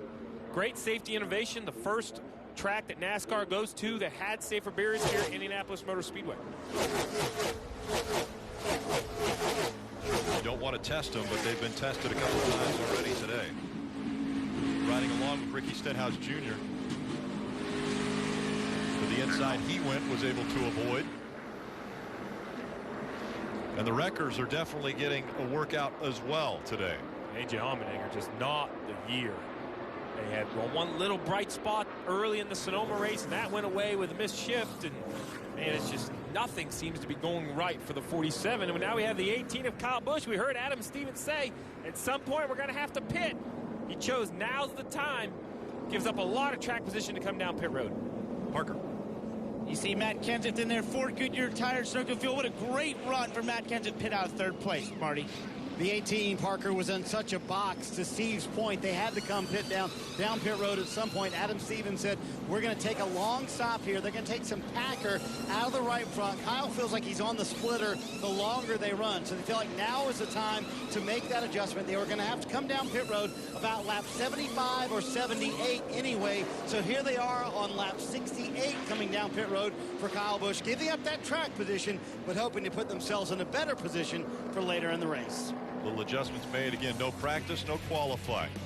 You're watching Monster Energy Cup Series racing from Indianapolis. It's the Big Machine Vodka 400 at the Brickyard.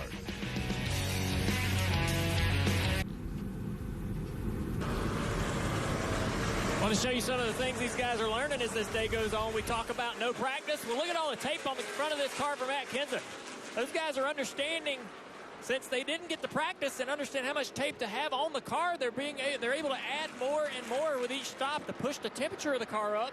That also helps the downforce with the car. Just that small piece of tape, they've added about 3 pieces there. Each one of those does a tremendous amount of improvement to the downforce. I loved it when Steve put that on the front of the car. Rick, there's not many adjustments that are free, and it's not completely free. You give up a little water temperature, but it's like, it is free grip. Downforce, downforce, downforce. Cooler temperatures helping out as they come back into the restart zone, and so much action taking place. The 11 on the left side. The 9 on the right side, as once again Kevin Harvick having success on the restart. This time Kevin Harvick's going to take the lead and try to run away with it. 14 of Clint Boyer in his tire tracks. William Byron did not have the best of restarts. He got shuffled back to the 4th position. On the flip side, Kevin Harvick is hammered down on the backstretch. You're right. You got to be aggressive on those restarts. William Byron will have to do better next time. Down the back straightaway into turn 3. Clint Boyer in 2nd place. Followed by the 12 car, and then William Byron in 4th. Yeah, William Byron, that's the 2nd time he didn't get a good restart. You see Alex Bowman with the tire rub. They're trying to get their car fixed. A lot of damage on that car, Marty. And they tried to get it fixed, Jeff, but you can see the tire rub. They've told him to bring it back to pit road. They have no time left on the damaged vehicle policy for NASCAR. They're currently at 5:05, meaning they only have 55 seconds left. If you can clear minimum speed, they clear that clock, but they're never going to make it, guys. Yeah, he'd have to complete a lap, and it looks like with the tire rubbing there, that would be very dangerous for the driver to stay out in that condition. And the worst part for that is that puts his playoff hopes in the hands of other competitors. Someone like William Byron right here, who's fighting off Denny Hamlin and Kyle Larson, could go to victory lane, and we see a winner outside the top 16. That would eliminate Alex Bowman from the playoffs in the final week of the regular season. Denny Hamlin, the man on the move, he's in 5th right now. Kyle Larson just behind him. They're all chasing Harvick, Boyer, Blaney, and Almirola. Almirola, new player into the top 5, currently running 4th.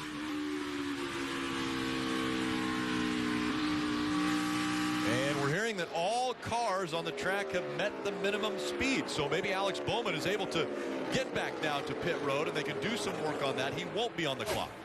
Yeah, Alex Bowman just ran a 55.22, and we saw all the tires smoking and all the things that were going on, and that you see now he's pitting. Now he can pit, and they can work on the car as much as they want because they met minimum speed. But I'm going to put that on Alex Bowman. Great job by just ignoring that smoke, knowing he could have blown the right front tire, but he took the risk and made that minimum speed. Now they can go to work and fix that car. And he stays out, which is something that, Steve, you mentioned. Now at least it's back in his hands. At least he can get out there and try to battle, although it will be very difficult as he's going laps down now to battle with Jimmy Johnson to make sure that he stays in the playoffs. It is going to be difficult, and you see this battle between Denny Hamlin and Kyle Larson. That is the battle for the 5th position. Kyle Larson trying to keep up with Denny Hamlin. Hamlin's been the class of the field, although he's not at the point. He still's got a strong race car, and Larson's just trying to inch closer to him, Dale. Just trying to get that slipstream as they work their way to the front. Yeah, Hamlin's got a fast car. He's trying to close in on Almirola down into turn 3 here. Larson close to his tail here, trying to get a run, trying to create some speed. Both these cars very fast. That's why Indy is so hard, Junior. Your car can be a little bit quicker than somebody else's, but you lose so much downforce in the corners, it's hard to keep up with them. Larson 4 seconds behind race leader Kevin Harvick. And Larson again trying to catch up with Denny Hamlin. And Hamlin closing the gap little by little against Eric Almirola, who has 4th. So Hamlin inching away and inching closer to that 4th position. Slowly but surely, Hamlin is starting to catch Eric Almirola, who's having a fantastic run this afternoon. That car in turn 2, it's flawless. To the bottom of the racetrack, it hugs nice and tight, and then he swings it out wide on the back straightaway off 2. Yeah, he's running a great line, great speed in the car. They're closing in on Blaney just a little bit. 3/10 faster the last lap. Blaney's running a 49.95, a 67 to Almirola. Yeah, way out front of these guys. You haven't missed anything, Kevin Harvick. Kevin Harvick's about a half a second faster than the field. You mentioned the lap times that Blaney had run. Well, Harvick ran a 49 flat. That's incredibly fast. drop back 3 positions, and you get to Chase Elliott, currently in the 8th position. He's 6.5 seconds behind race leader Kevin Harvick. Chase Elliott with an up-and-down day so far, finds himself in the top 10, but he is some 7 seconds behind the race leader. Elliott comes to turn 2, following his teammate. That's the car right in front of him. That's William Byron, as both those drivers now off 2. Now they're joined by Jamie McMurray in the 1 car. Yeah, William Byron dropped to 7th since this restart, trying to stop the bleeding here is Chase Elliott, trying to put the pressure on, trying to be able to get up there and disrupt the air around that 24 car so he can get a run and make a pass. But a good day for William Byron. William Byron, a rookie, young driver, came into the Xfinity Series. A caution right now on the racetrack. Yeah, we got a car spun off of turn 2. 23 car. J.J. Yaley.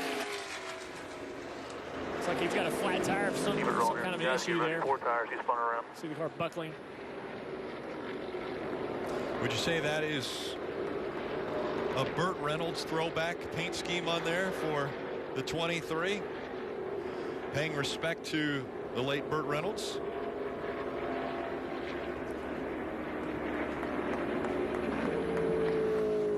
And the tire coming apart for the 23 of Yaley.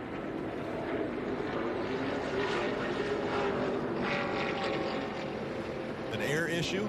Yeah, just inside another car. We've seen this, how fast these corners are. You need all the downforce, all the side force. And it looks like underneath that other car, the 23 loses the grip. JJ spins around and makes slight contact with the tire barrier.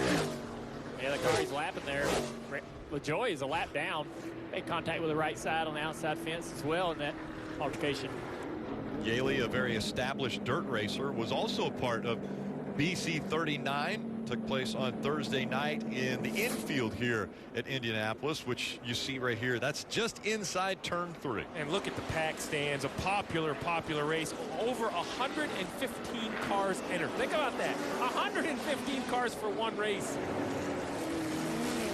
And the thing about this track is it's permanent. This is going to be here. This is it's going to be an opportunity for them to run these dirt races all week long, leading up to the Indy 500 and the Brickyard 400. And I think that's really important, Dale, that you mentioned that, because think about that. That just adds to the entertainment value. You come to a racetrack, you try to pick which races you want to come go. You can come here, see the historic Brickyard, and watch a little dirt racing. Just so many options when you come out to try to spend your entertainment dollars. You see on the right half of the screen that 24 of William Byron on pit road, Parker. And he leads the field here of guys who decided to pit. They were last on pit road, lap 32. His crew chief Darian Grubb came across radio and said that once they do this stop, they only have one more stop to finish the race. Just struggling with being a little bit tight off the corner, Dave. Brad Keselowski was 12. He said, this far back, I'm okay with putting on tires and charging back through the field. Plus, as Parker said, this hits their one more stop pit window. And you'll also notice that no crew member has gave any attention to the right rear quarter panel of the 2. They're not going to fix that. That's what you call convenient damage, Rick. You just leave that the right way. Just be thankful it went that way. It might work out for Brad Keselowski. They're looking for win number 499 for Penske.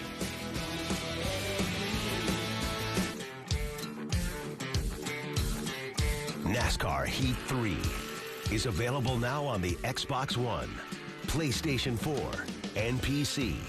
Go to NASCARHeat.com today. You're watching Monster Energy Cup Series racing from Indianapolis Motor Speedway. And again, penalties on pit road. Take another look at what happened here with the 24 team. It was for the 24 of William Byron. They're going to call it an uncontrolled tire. And all I can figure is that's that right front tire that was pushed by the tire changer, then left. The rule is it has to be within arm's reach. It was very close to the carrier. It is truly a judgment call, but I'm going to tell you, Rick, if I'm a crew chief, I'm going to spend some time in the trailer before the race at Las Vegas. I have to understand this rule black and white before we enter the playoffs. That's the 5th call in just this race today. Harvick and Boyer leading the field back across the stripe, and Harvick once again with the advantage. Boyer now to the outside will try to fight back. Gets very close to that right rear quarter panel of the 4, but the 4 still surging ahead. And the battle is for second. Boyer will lose ground to Harvick, and Ryan Blaney is on the scene. He looked low off 2, has to back away and follow Boyer in that number 3 position. Kevin Harvick checks out with that lead. Clint Boyer making chase here with Blaney behind him, and then Denny Hamlin hit Battle back here about 5th, 6th, 7th is going to get heated up. A lot of different speeds, different strategies, different tires. Look back here, 2 wide. Action's coming to you, Rick. Yeah, they're single file all the way back to about 10th or 11th. Logano, Kenseth, Kurt Busch, all back here fighting for those spots. And Kurt Busch leading this crowd as we see the 18 dodge to the inside of Paul Menard, trying to take that spot away. Eases to the inside of Menard as they enter turn number 1. He just took the 16th position. Lane is left open. Here's the 3 to the inside of Menard. No race side by side. And Brad Keselowski looking to go 3 wide off turn 2. Keselowski's going to get some help from Jimmy Johnson here. Jimmy's going to try to shove him by these guys. And Jimmy's going to take a few spots himself down into turn 3, 3 wide. Something's got to give. They make contact. Wow, Austin Dillon, good job backing out of there and saving all those guys a lot of trouble. They're not done yet, though, Junior. They're still 2 wide, into the 4, coming toward me. Nice job in turn 3. The battle continues on the front straightaway. Michael McDowell in the 34. Very close call there between McDowell and the 3 of Austin Dillon. Look at the contact here. McDowell in that 34 trying to take advantage of it. Had Ryan Newman right in front of him. That battle settles down into turn 2. Just watching Kurt Busch under attack. Matt Kenseth will slide by in the 6th. Now it's Eric Jones's turn. Jones pulls to the inside of Kurt Busch on the backstretch. Jones trying to side draft. Look at him getting up the racetrack, trying to get into the quarter panel of that 41. He knows that's important to be able to make this pass. He's going to make it down into turn 3 as Kurt Busch wisely pulls in behind the number 20 of Eric Jones. There you see his brother Kyle working his way up from the back where they had to pit. Doing a nice job getting up there. Keselowski on the move with Suarez right now. Tough battling back here. No air on these cars. Really hard to drive the cars in the corner.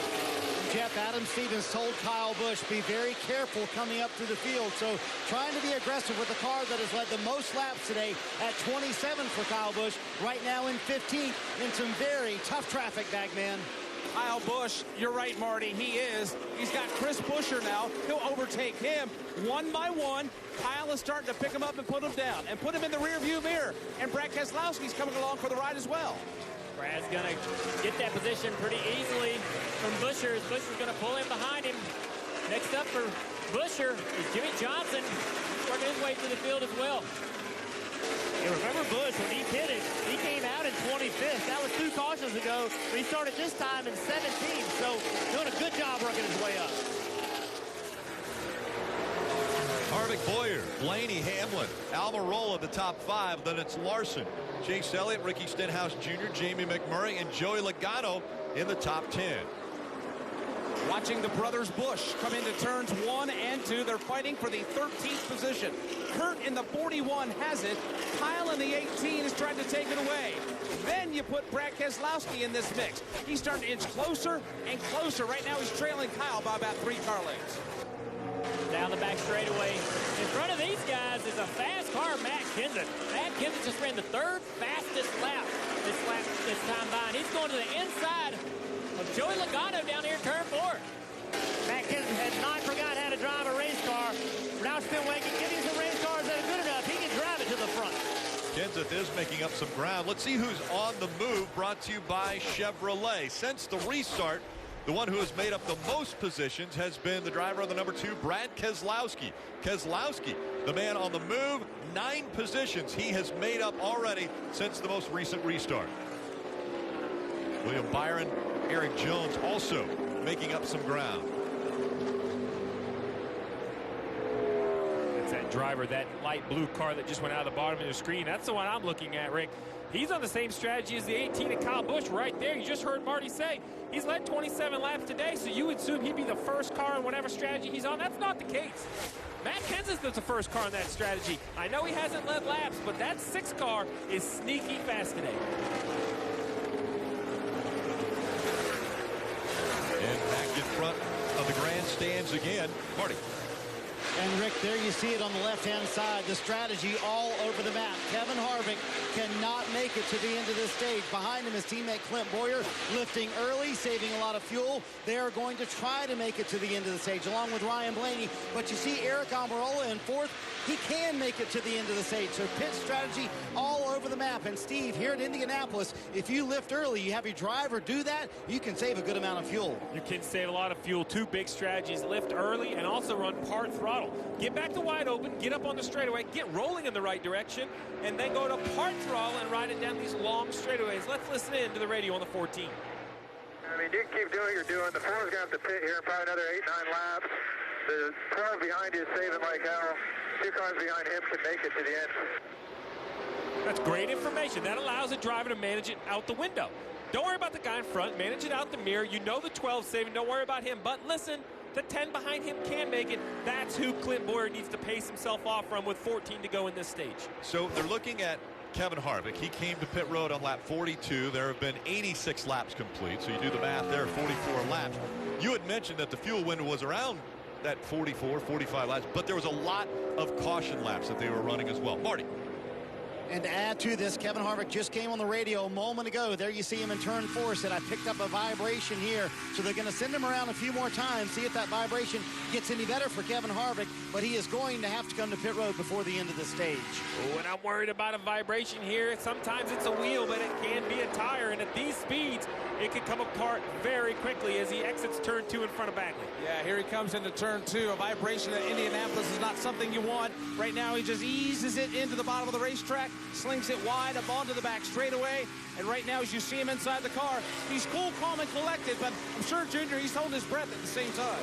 He ran the second fastest lap just that last time by, so he's got great speed, running really comfortably. No issues with him right now to 50-70, 51-19 to Boyer. Yeah, I think for Kevin Harvick right now, he's obviously heard about the vibration, but he has plenty of gap. If he needs to you just slow down just a little bit. He's got plenty of gap to Boyer. He can slow down to just assess the situation, but he doesn't look like he needs to do it. Still pushing hard. Digging once again is Kevin Harvick as he comes up on the lap traffic now in turn number 1. And a very close call there as Timmy Hill in the 66 didn't give him a lot of room as he dove into 1. Yeah, forced Harvick down lower than he would have liked to have taken into turn 1, but he did make that pass. He pulls away. He's running his own race right now, unchallenged and all by himself as he heads to 3. Down the back straightaway. All out front and clear, but in the back, Matt Kenseth still driving through this field. He's past Jamie McMurray. Closing in now on Joey Logano. Or not Joey Logano, but Ricky Stenhouse. Made that pass, and now he's looking at Chase Elliott next. This 6 car is fast, guys. Yeah, Matt Kenseth is very good at this racetrack. He has a 5-race streak of top 10s. That leads all active drivers, actually tied all active drivers. So Matt Kenseth is very good at Indy, and he's on his game today. And Rick, we've talked a lot about drivers that aren't a winless streak. How about organizations? Roush Fenway brings Matt Kenseth in. That's a tough decision to do what they did. They say, hey, Trevor Bayne, we're going to split this ride with you and Matt Kenseth. It has taken time, but it seems like we're starting to see an improvement. Now we have the 6 as one of the fastest cars in the field, Parker. Right, guys, and as you've noted, the last 5 laps, he's actually been one of the top 3 fastest cars on the racetrack there for Matt Kenseth. What an incredible run, and for a guy who said when he got in that car, they were maybe a 23rd to 25th place car, and they've seen incremental gains getting in the top 20. He said by the end of the season, I just hope we can maybe fight for top 10s. He's got more than that, Dave. Ricky Stenhouse Jr. into the top 10. Now remember, only a win can put the 17 into the playoffs at this point. He said recently his car was very good, and then they told him keep digging for now as you see Kevin Harvick pitting pit road. The 17 will keep going hard and not saving yet. That'll give the lead to Clint Boyer as Harvick will come to pit road. Had to do this, didn't he, Marty?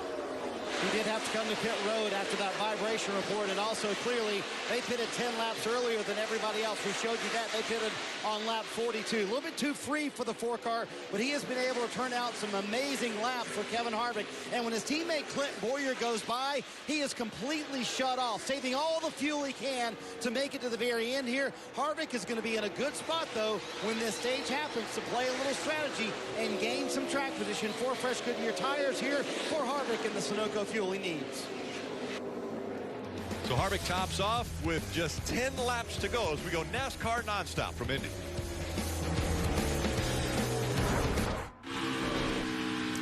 All right, Rick, 6 laps to go in the second stage. You know what that means? Get to my fantasy lineup. Get to your lineup, make the change. Let me go ahead. If you had the 78 in, he's out. He's going to score a point. Get in your garage, make the change now. And listen, don't forget, this is the last race of the regular season starting next week at Las Vegas. The new fantasy game, the playoff game, 10 weeks out. Go sign up, start a new league. It's going to be a blast. Marty? Clint Bowyer doing everything he can, Steve, to make it to the end of the stage. He is literally shutting the car off at the flag stand and coasting through 1 and 2. They need this playoff point to win the stage. They got their first stage win earlier today. Take a listen to the transmission on the radio a moment ago. We're going to pit. We got a pit 3 to go. With the way we've been saving, it looks like we can make it right to lap 100, but we might run out after that, which would cause us to serve a penalty, or go a lap down. What a gamble for the 14 team, Steve. They want this playoff point pretty bad. Is it worth the risk? Well, you have to decide if you can win the race. I mean, if they can't win the race and the playoff point's all that matters, I think they still can win the race. So, to be quite honest, I'm pretty thankful I'm up here. There's way less pressure up here, Dave. I get to just talk about these pit calls. We'll talk about pit road now for Eric Almirola. On pit road for service, it'll be tires and fuel to get him to the next stop. This will not be the last stop. Couldn't make it to the end of the stage, or did strategy here. Rick, I like the gamble. I think the 14 should go with it. I don't have the fuel numbers, but talk about momentum. If they could win this stage, take this playoff point, they're going to be looking good. I like the gamble. They've done their work in the regular season. They've already won a couple races. So right now they're at 43 laps, now 44 laps that they have gone. But remember, some caution laps in there. Yeah, and the concern is Denny Hamlin behind him, Bagman. The question is, if you can't hold off Denny Hamlin and save gas, go ahead and pit. There's no reason to do both. And you see the 11 right here. He's finally had enough of Ryan Blaney, forces his way through, and as they go down the backstretch on the bottom right of your screen, you're going to see that he's continuing to close on the leader as they get in front of turn 3. Marty. And what's going to make it worse, all these cars behind Clint Bowyer are going to come to pit road now. Denny Hamlin among them. Also Ryan Blaney going to come to pit road. And Bowyer now making the decision. They're coming to pit road. Brett Griffin, the spotter, calls him to pit road. So Bowyer going to give up that playoff point, come to pit road here along with Denny Hamlin. Now the reason they're doing this before the end of stage 3, that sets them up so that they can then at the end of stage 3 stay out or take fuel only. So this puts these teams in a very good position for track position later in the race. Bowyer saying his car a little bit too free on that run, but very happy with it. Denny Hamlin, you're riding him on board with him. He said the same thing. Very happy with the car. I don't want any changes. And Ryan Blaney, you saw Denny Hamlin kind of nudge him out of the way. He said his car a little bit too tight. All of these guys making a move now to come to pit road before the end of stage 2 to set themselves up for stage 3. They don't want to make a mistake on pit road like the 10 did. Eric Almirola speeding on pit road. Jeff. Yeah, a big factor in all this, too, was Matt Kenseth. Matt Kenseth was running third. He pitted on lap 68. He didn't have to save fuel. He was going to be pushing these guys so hard, they were going to have to run wide open to win the stage. So Matt Kenseth influenced these guys having to pit. And Jeff, actually, Matt came across the radio when he saw those two pit and said maybe we should have pitted there because now they're going to obviously give up the track position when they have to pit here under caution, even when they win this stage. And I think it's going to be really close if the 18 made it before they closed pit road, because they closed it with 2 laps to go. And it looked as though Kenseth made it to the start-finish line before the 18 got to the commitment line. Yeah. Marty. And they're talking about that on the 18 radio right now. But Kyle Busch coming down pit road. They're going to finish servicing the car here for the 18. Did a great job of taking care of it, kind of coming up through the field. Was able to pass a number of cars. But you're going to see a wedge adjustment there on the left side to get the car to handle a little bit earlier. And the ruling coming down now, yes, the 18 team pitted too soon, guys. You said it, Rick. Can't afford a mistake under green flag stop like that. Well, I don't even, it was just a gutsy call to see if they could beat the leader of pit road. I actually thought the 6 of Matt Kenseth, who lets Ricky Stenhouse go, that'll put Stenhouse back on the lead lap. I thought the 6 would come to pit road as well. Perhaps Adam Stevens did as well. But it was, I mean, it was a blink of an eye. From up here, I couldn't tell. I have a good vision of start, finish, and pit in, and I couldn't tell who got where first. But you see it at the top of your screen. NASCAR knows. They said the 18 hit the commitment line after Matt Kenseth hit start, finish line. That closed pit road before the end of the stage. And Matt Kenseth, now with almost a 4-second lead over Chase Elliott, is going to get the stage win. Matt Kenseth coming in for Roush Fenway Racing to try to improve the overall competition, and I would say that this is a big improvement because Matt Kenseth will win stage 2 at Indy.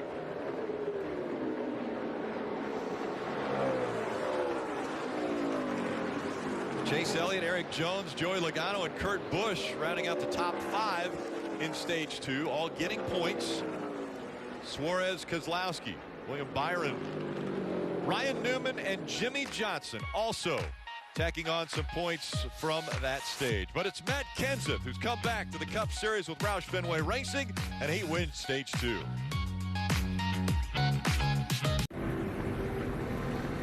And getting ready for the final stage from Indianapolis Motor Speedway. Matt Kenseth getting the win in stage 2. So Clint Boyer wins stage 1. Matt Kenseth wins stage 2. And so many different strategies.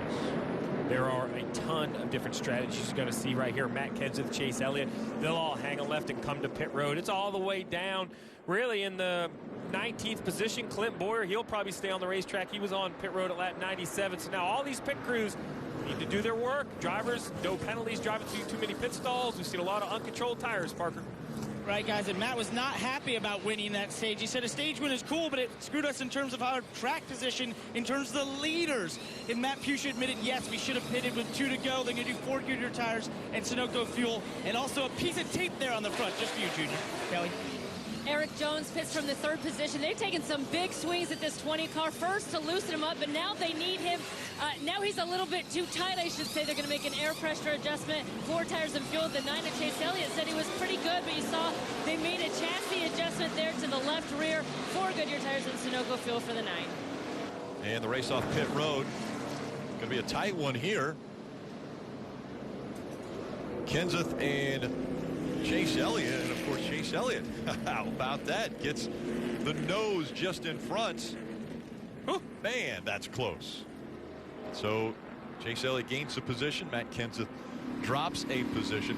Now, the way the rule works in stage racing is with 2 laps to go, when the leader of the race goes across the start-finish line with 2 laps to go, that closes pit road. And so that is why we had mentioned that it was very close for the 18 of Kyle Busch, because he was just getting to the entrance of pit road. You see Kyle Busch on the right. On the left is the start-finish line. You'll see the 6th flyby right there, and that's how close it was for Kyle Busch. Yeah, and so basically right now that Kyle Busch, he's committed. He's going to go over the line either way. The only way he can avoid penalty, as you see the light is red, is to not stop in his pit box. But I'm not sure even Kyle Busch, I mean, you're busy. You're trying to get slowed down, Marty. I'm not sure he could see the line or everything that was going on. Yeah, it was so close they didn't know. Adam Stevens says that was completely my fault. That's the bad news. The good news is that they have won the regular season championship officially for the 18 car. They did relay that news to Kyle. He came down pit road. They actually shut the car off here, and they're working on it. He said the car just didn't have the free roll that it's had the last couple of years when we've been successful here. So they took their time, went through it, made several adjustments to it. Adam Stevens also said we're going to be back in traffic, so I'm going to loosen you up quite a bit.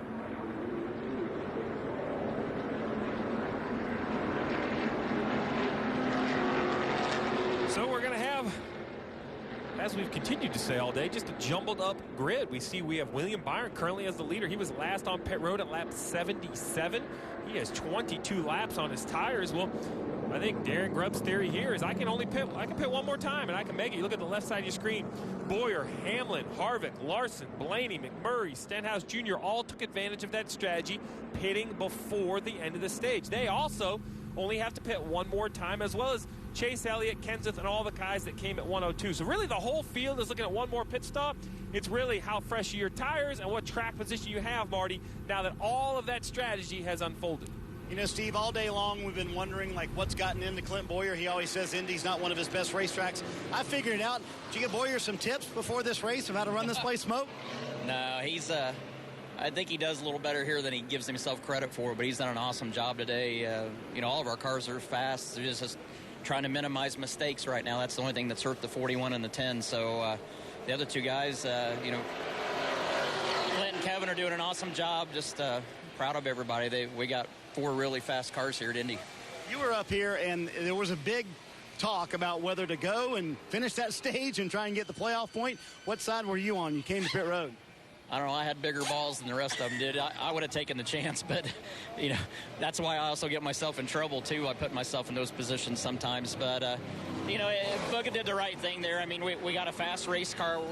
We're back leading the race right now, and, you know, but we could have put ourselves in a really bad spot if he ran out of fuel. So the risk versus reward really didn't make sense, and that's what having a great crew chief that knows how to minimize the risk, that's the value to him. The boss man smoke up here for Clint Boyer, and I would say Boyer's probably having his best Indy race ever. Got to be something Tony said to him. I know it is, guys. Well, we always love to hear from Tony Stewart. Very candid, but he really loves Indianapolis Motor Speedway. It's the world capital of racing, and everybody knows the Indianapolis Motor Speedway and significance and history of it. Every element of that race has to go perfect for you to win the Brickyard 400. There isn't a celebration like what you have when you win at the Brickyard. That shows you how significant and how much it means to win. It's not like another race. It is not like another race. I used to say this. I was very fortunate to be on teams. I never was able to win it as a crew chief, but I was on Jeff Gordon's teams who won it multiple times, and everyone has said, oh, well, you know, it's just another race. I said, that's because you haven't won it. And I've been fortunate enough, worked with really great drivers, great teams, and that moment, that 36 inches of brick, probably the most valuable real estate in all of auto racing on the front stretch, when you kneel there and look up and down the start-finish line, up and down the front stretch, it starts to sink in the people who have done this before you. It's truly amazing. Who knew just a simple yard of bricks could be so valuable? The racetrack built back in 1909, and as I mentioned before, all the greats have been here and been able to capture wins. Let's take a look at John Deere 3-wide Gator. Well, we think about Indianapolis, you think about a narrow racetrack. Well, don't tell these guys, this is 3 wide down the front stretch. Another look at it, the 21 car forces the issue on the bottom. They try to get it sorted out going down into turn 1. 21 all but touches the racetrack here, or the grass. Another 3 wide. Contact here between the 3 and the 48. That was almost 3 wide gone bad, but they somehow figured it out. Parker. Steve, you noted how William Byron got to the lead here, knowing that they've gotten back on their strategy where they can pit one more time. His team told him, get ready to use that blue reserve switch. It'll give us a lap and a half extra. They're definitely going to need it this run. Getting ready for the restart. The Big Machine Vodka 400 at the Brickyard. They're going to need all the fuel, and he's going to need a great restart. He has to keep that track position. William Byron, Clint Boyer, green flag. Clint Boyer on the outside has the advantage in 1, but here comes William Byron in the 24, trying to fight back, but he'll be in second. Then the 11 of Denny Hamlin drops back to third. Front 4 have pulled away and are starting to check out already. Boyer, Byron, you got Hamlin and Kyle Larson all starting to check out as they race their way up the backstretch. Kevin Harvick with a little trouble now, side lane restart. Look at those guys, 3 and 4 wide in the back here. Joe Logano trying to move forward. A lot of other guys, Brad Keselowski, Ryan Newman. Stacked up field coming to you, Jeff. Yeah, Joe Logano there on the bottom. He struggled all day, really just hadn't had the speed. Made a big change to that car early in the race. I think at this point, they have to be pretty happy that they've hung in this well. Strategy-wise, nobody can make it to the end of this race. They don't have enough fuel. They don't have enough fuel, and a big move by Matt Kenseth to kind of break free of traffic. We heard he was disappointed they didn't try a more aggressive strategy, but now he's kind of broken free at 9th. Time to stretch the legs there, Bagley. Coming into turns 1 and 2, he's starting to break away and starting to track down the leaders as up front. Here's a challenge for the number 2 position. Denny Hamlin pulls to the inside off turn 2. Denny Hamlin side drafting a little bit, getting a little bit of a nose ahead as they go by William Byron. William Byron tucks in behind that 11 car, not allowing the 42 of Larson to make the same move, coming through 3 and 4. Yeah, Kyle Larson going to try to lay back just a little bit in 4, try to get a big run on corner exit. You see, he's got to run. He's going to get alongside and come down to the front straightaway. 54 to go. Time to battle it out for the win at the Brickyard 400. You see Kyle Larson diving there underneath William Byron. A lot of teams have reported oil down in turns 1 and 2, some sort of fuel fluid. Ryan Blaney said he went in there on the restart and absolutely went straight. So we've heard a couple of drivers talk about that. We'll see if that gets a caution here, Bags. So far, green and clean off turn number 2. Leaders hit the back straightaway. We're looking 3 wide yet again. Chase Elliott, Jamie McMurray, and others start to stack it up there. That all could have been the issue for Harvick on that restart. He's starting to gain those positions back. Up to 5th place here. Looking at McMurray, who's having a solid day here in 6th. Coming to you, Jeff. Jamie's run very well.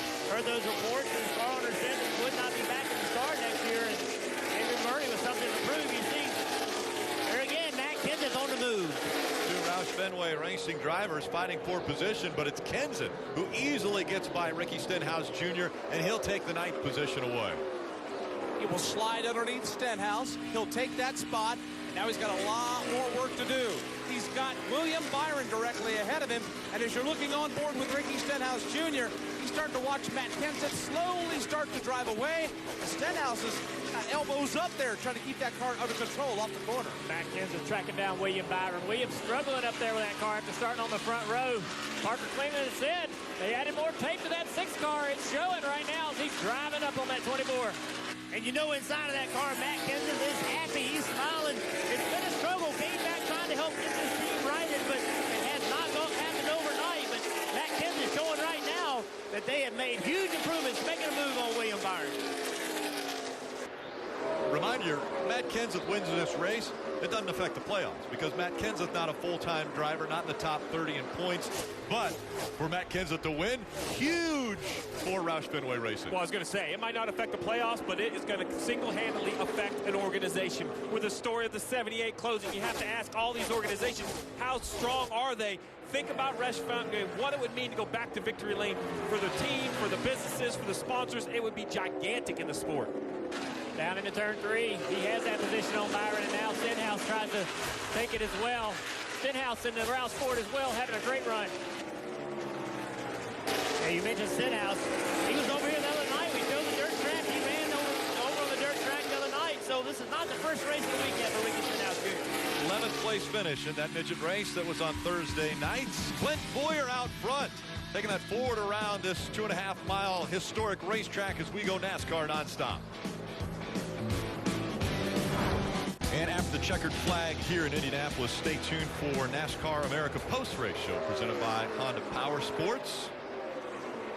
Rick, I don't need to remind you, you stood up here next to me last year of what the last 46 laps of last year's race looked like. So while it seems pretty straightforward here, and we talk about strategies and which cars are good, absolute chaos last year. It was caution on top of caution, and somehow Casey Kane came through the smoke and was victorious. We still have no idea what could be happening here as Harvick kind of comes down the racetrack. I'm maybe just trying to get a little clean air to the engine. Sometimes just cool the motor a little bit. As a crew chief, do you split this in half? Do you take this last stage, 30 laps, try to split in half, or do you go as far as you can and then have the freshest tires and fuel for the, say, last 15, 20 laps of this race? Well, it's going to be a little game of liar's poker. Who's going to talk on the radio first? Who's going to show their hand first? Personally, if I'm Clint Boyer, I don't blink first. I make somebody behind me make a decision. But if I am Blaney, Harvick, how about McMurray in 6? It's a must-win for McMurray. I think as soon as I'm in my window, I come to pit road, I force everybody else's hand.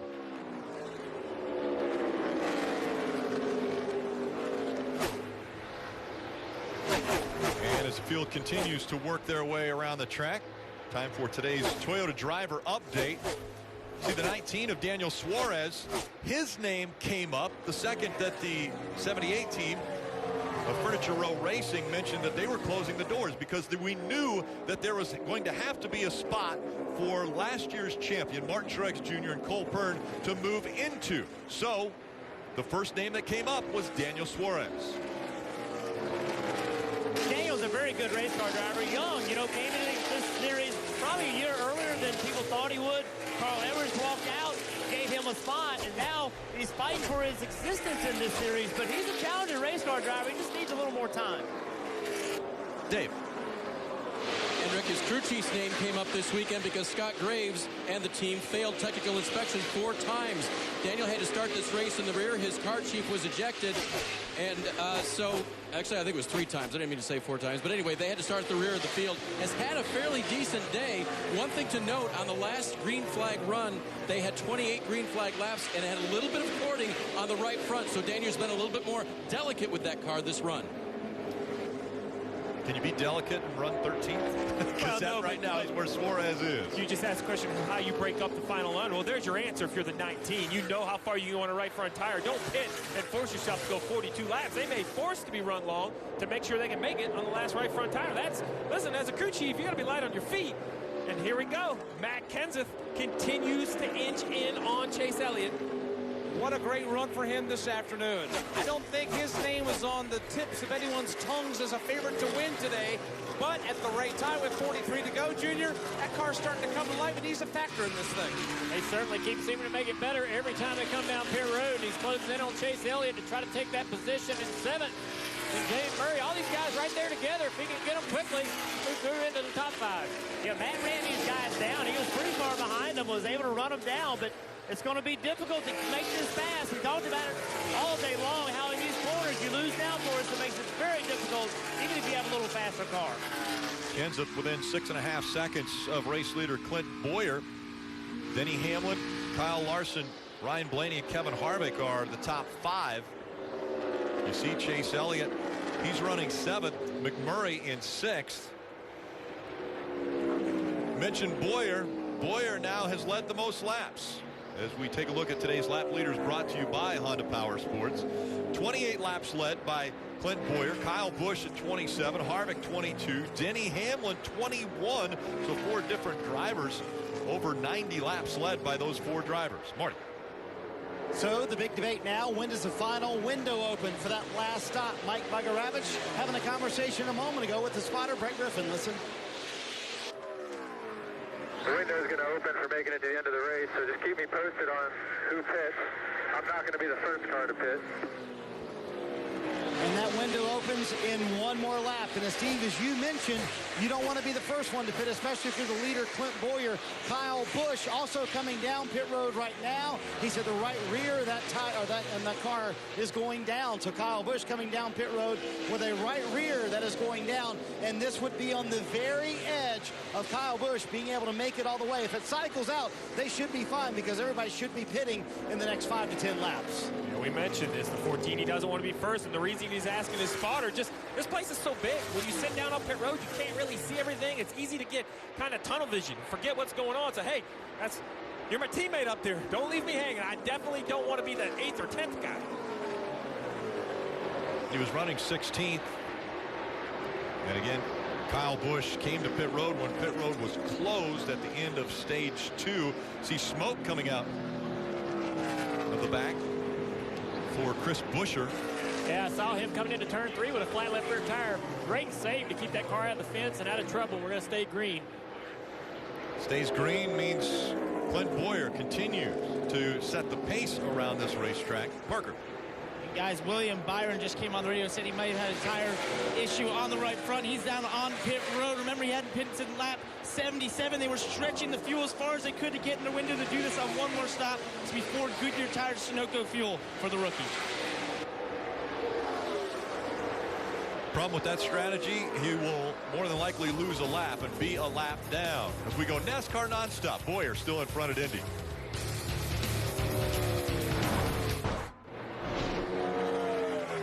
Sunday Night Football has NFC East rivals colliding. Eli Manning and the Giants visit Dak Prescott and the Cowboys. That coverage begins with Football Night in America at 7 p.m. Eastern. Kickoff now at 8:20 p.m. Sunday only on NBC. Monster Energy Cup Series racing from Indianapolis is telecast presented by Golden Corral out front.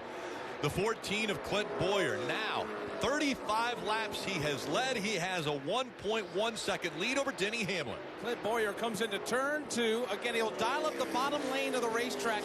He's been flawless all afternoon long. That car is handling perfectly. However, he doesn't have time to tarry because Denny Hamlin is starting to close in from the back door.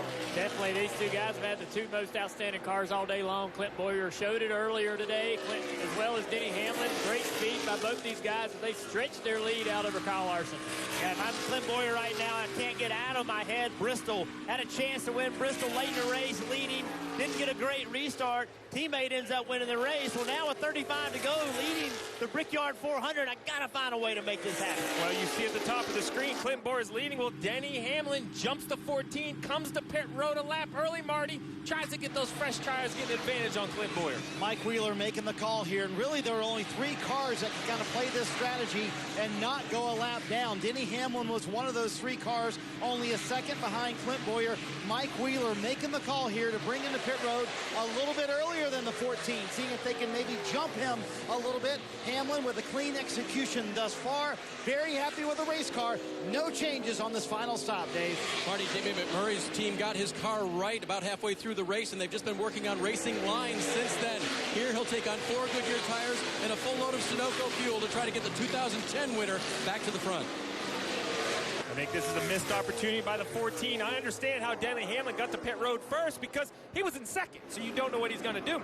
But the 14 stays on the racetrack. It's going to be interesting to see if this cycles out, how much time he's going to give up to the new tires as Kyle Larson apparently smokes all the tires up to pit road. Kelly. Yeah, and their pit stops have kind of been the Achilles heel for the 42 of Kyle Larson. They've had a couple of slow ones. Today it's something Chad Johnston told me that they need to find more consistency with.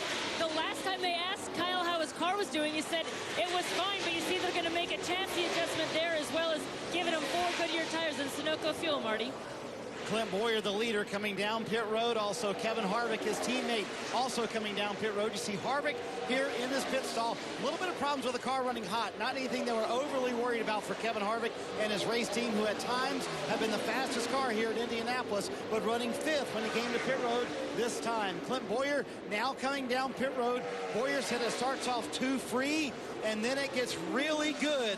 But he wanted the air pressures put back like they were on the last run for Clint Boyer. So obviously the car very good for Boyer. And he said there's a lot of pressure when you bring the number 14 to Indianapolis. Obviously the history with A.J. Foyt, Tony Stewart as well. Can Clint Boyer close the deal today? Small air pressure adjustment, seeing if they can keep him in the lead here and win at the Brickyard. The race right now is Clint Boyer getting off of pit road in front of the 11, because that would be that advantage you talked about. That's right. So first it looks like a clean stop. So here comes Clint Boyer, bottom right of your screen. Denny Hamlin on the front stretch. Clint Boyer will have to use the access road through turn 1, through turn 2. Doesn't have quite as much grip. Let's see. Denny Hamlin, the 11, is going to easily overtake Clint Boyer right here in turn 2. Remember that extra lap that the 14 ran?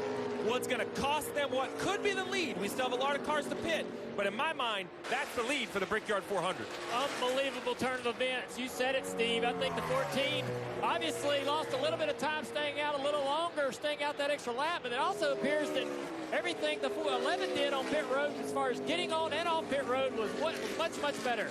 And Clint Boyer's got to put that behind him, though. He's got to focus on lap time, trying to run that 11 car down. It was not a good call to wait that long to pit, Marty. Hey, Jeff, Ryan Blaney missed his stall here on pit road. He literally slid by it. There was another car on pit road when it all went down. He actually was in his teammate Joey Logano's stall. You see him up front there and backed up from there, and now the air hose kind of gets caught on the left front. This team made a nice rally after contact on pit road with their teammate Brad Keselowski, but this is going to be a costly stop for the 12 team. Take another look at what happened on pit road for the 12. Coming into his stall. Look at him all locked up.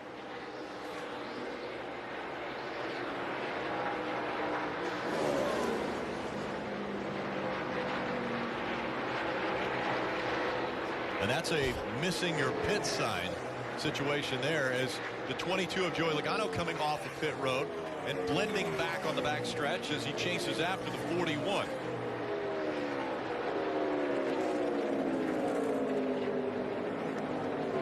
Parker.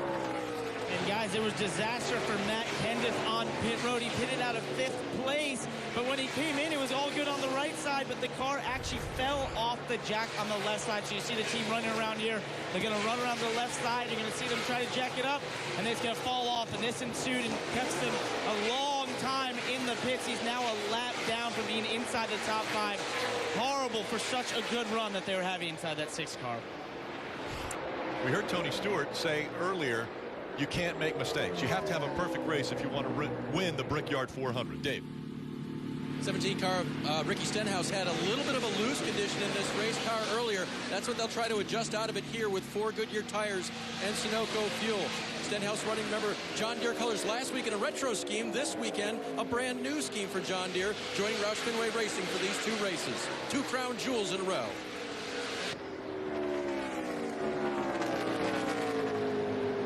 And while that stop continues, Kurt Busch out front. Kurt stopped at lap 102 was the last time he was on pit road. Everyone from 1st to 5th will still have to pit. Denny Hamlin came on lap 126, and Clint Boyer was on pit road on lap 128.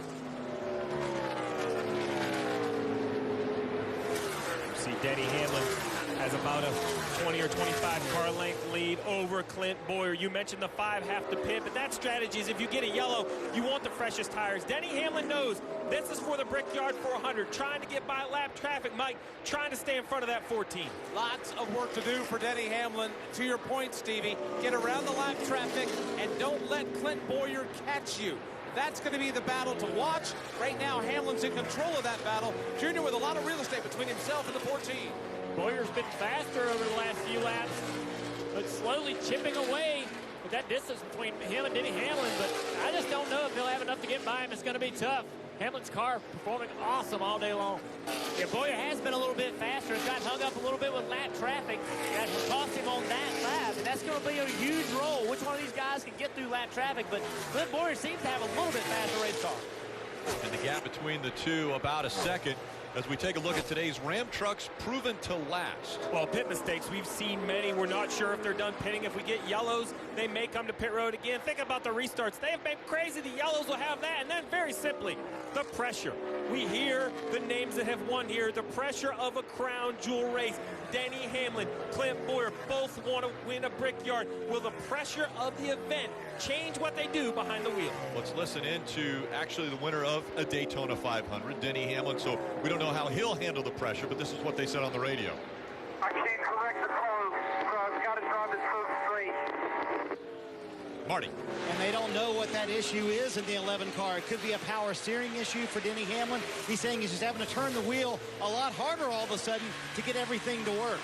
That's funny he said that because that's the same thing we heard from his teammate earlier in the race from Kyle Busch. Maybe something within the Gibbs organization and the power steering pumps, or you never know, but hasn't seemed to hurt Kyle Busch the rest of the race as he's still motoring on, so maybe it's not a big race ending or an issue that would cost Denny the win. Down the backstretch they go and headed back toward you, Junior. So Kurt Busch out front still has to stop. Brad Keselowski, Ryan Newman, Jimmy Johnson all have to make a stop. Denny Hamlin can make it all the way to the end. We go NASCAR nonstop. And Clint Boyer is running Denny Hamlin down. Got in some lap traffic, but Clint Boyer has a faster car. The question is, can he get by him when he catches him? Denny Hamlin trying to run perfect laps, but he has to deal with lap traffic now. So when he comes up on lap traffic, it depends on who gets by the quickest. Clint Boyer's been able to take advantage of that, but does he have a good enough car to catch the 11 on an open racetrack? This is the battle for 4th right now. Once everyone cycles through, this will be the battle for the win of the Brickyard 400.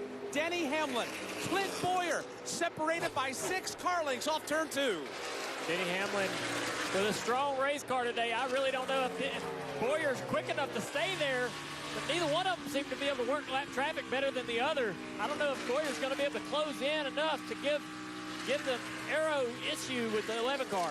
Yeah, I think Clint Boyer has a faster car, but that's the key right there. How do you overcome the aero issue? And I believe that Clint Boyer is just going to have to time it right with lap traffic, try to catch Denny Hamlin in a bad spot. Well, you heard Mike Bagley say the leaders have to pit. Well, Brad Keselowski, Ryan Newman, Jimmy Johnson, they're leading, but they pitted last at lap 102. You see right there Denny Hamlin and Clint Boyer 126 and 128. That's actually how Denny Hamlin got the lead coming 2 laps earlier. Boyer starting to shut it down now, slowly but surely, a car length at a time.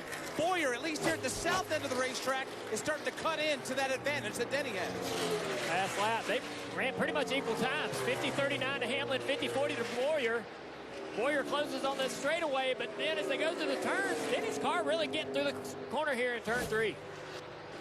Yeah, Boyer's getting a little bit of a draft down these long straightaways, helping him on the straightaway. They got a little bit of lap traffic that they're approaching. I don't think this will be an issue, but you never know. Denny Hamlin looking for his second crown jewel. He's won the Daytona 500, looking for a Brickyard 400 win. Denny Hamlin now just 20 laps away from the checkered flag here at Indianapolis Motor Speedway. The question is, does he have enough to make it to the end as far as the intestinal fortitude that some of this lap traffic will cause one to dig deep for? Right now, he is in command of this battle, and it looks like now that Hamlin's starting to pull away a tad. Lap traffic in front of both these guys. They close in into turn 3 here. Yeah, they'll be able to get around the set. The 23 car goes high again. Danny Hamlin at the bottom.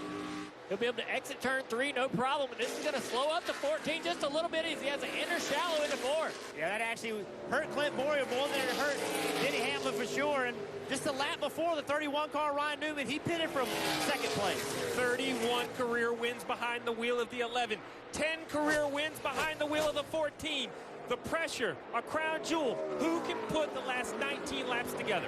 Slowly but surely, we're getting to the end of this one here this afternoon at Indianapolis. The question is, can Denny Hamlin hang on to pick up this crown jewel? That FedEx Toyota solid now off turn 2 and onto the backstretch. As the laps wind down, it gets harder and harder for Clint Boyer to be able to close this gap. The 11 car seems to be able to stretch it over the last few corners. As you see the gap right there, it's a little bit larger. Denny Hamlin possibly driving to his first Brickyard 400 win. It's a long way to go, Junior. Still 19 to go. We've seen both of these drivers late in races have a chance to win and not be able to get it done. Clint Boyer with 2 wins this year. Denny Hamlin with none so far. Yeah, very hungry for Denny Hamlin. 36 race winless streak. He would like to end today. A Monday win. He wouldn't care what day you win at the Brickyard. Any day Denny Hamlin wins is the perfect day for him. Just ask if we could race on Wednesday morning. He wouldn't care. He's trying to hang on right now. So far, so good for Denny. He comes through turn number 2, solid as a rock on the bottom of the racetrack. Man, it's interesting. One lap, Denny puts together the corners. The next lap, Clint Boyer puts together a heck of a lap. He's closed in just a little bit here. Coming into turn 3, lap traffic ahead again. The 34 car, will that be an issue over at you, Jeff? Yeah, I'm with you. It's really interesting. Boyer, that lap, he really beat Denny Hamlin by a ton. It's been back and forth. Did Denny Hamlin make a mistake, or is Clint Boyer's car coming on strong? Marty. Hey guys, Jeff, you know this. Race teams bring new stuff to the racetrack every week. Denny Hamlin and his team with something new this weekend. And you see the caution for debris there on the front stretch, guys. Yeah, right almost in front of the flag stand. There is the debris on the racetrack, and so the caution comes out.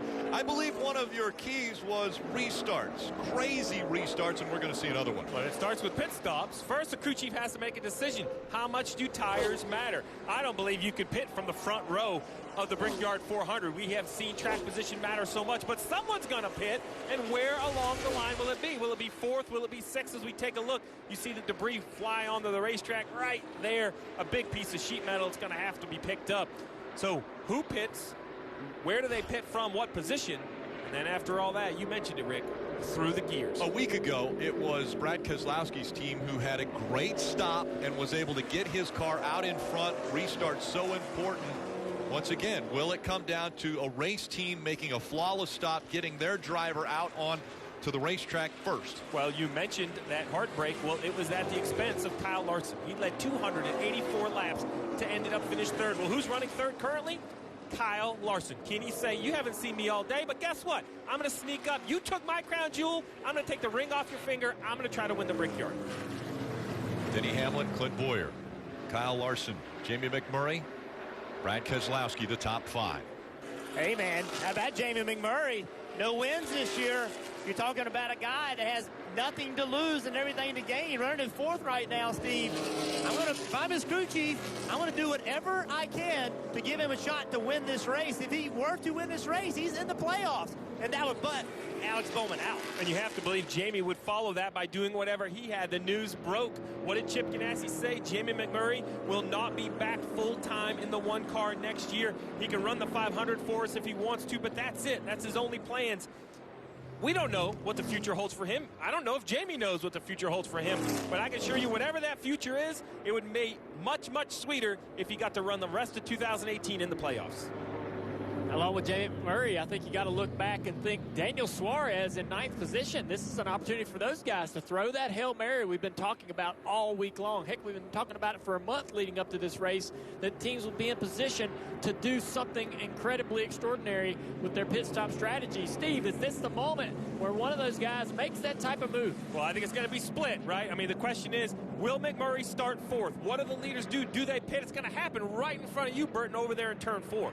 I'm excited to watch it. I'll tell you what, Jamie McMurray, we've seen him win big races. He's won this race before. So, Jamie McMurray, I can promise you, you give him a shot, he is going to mash the gas and do whatever it takes to try to get this win.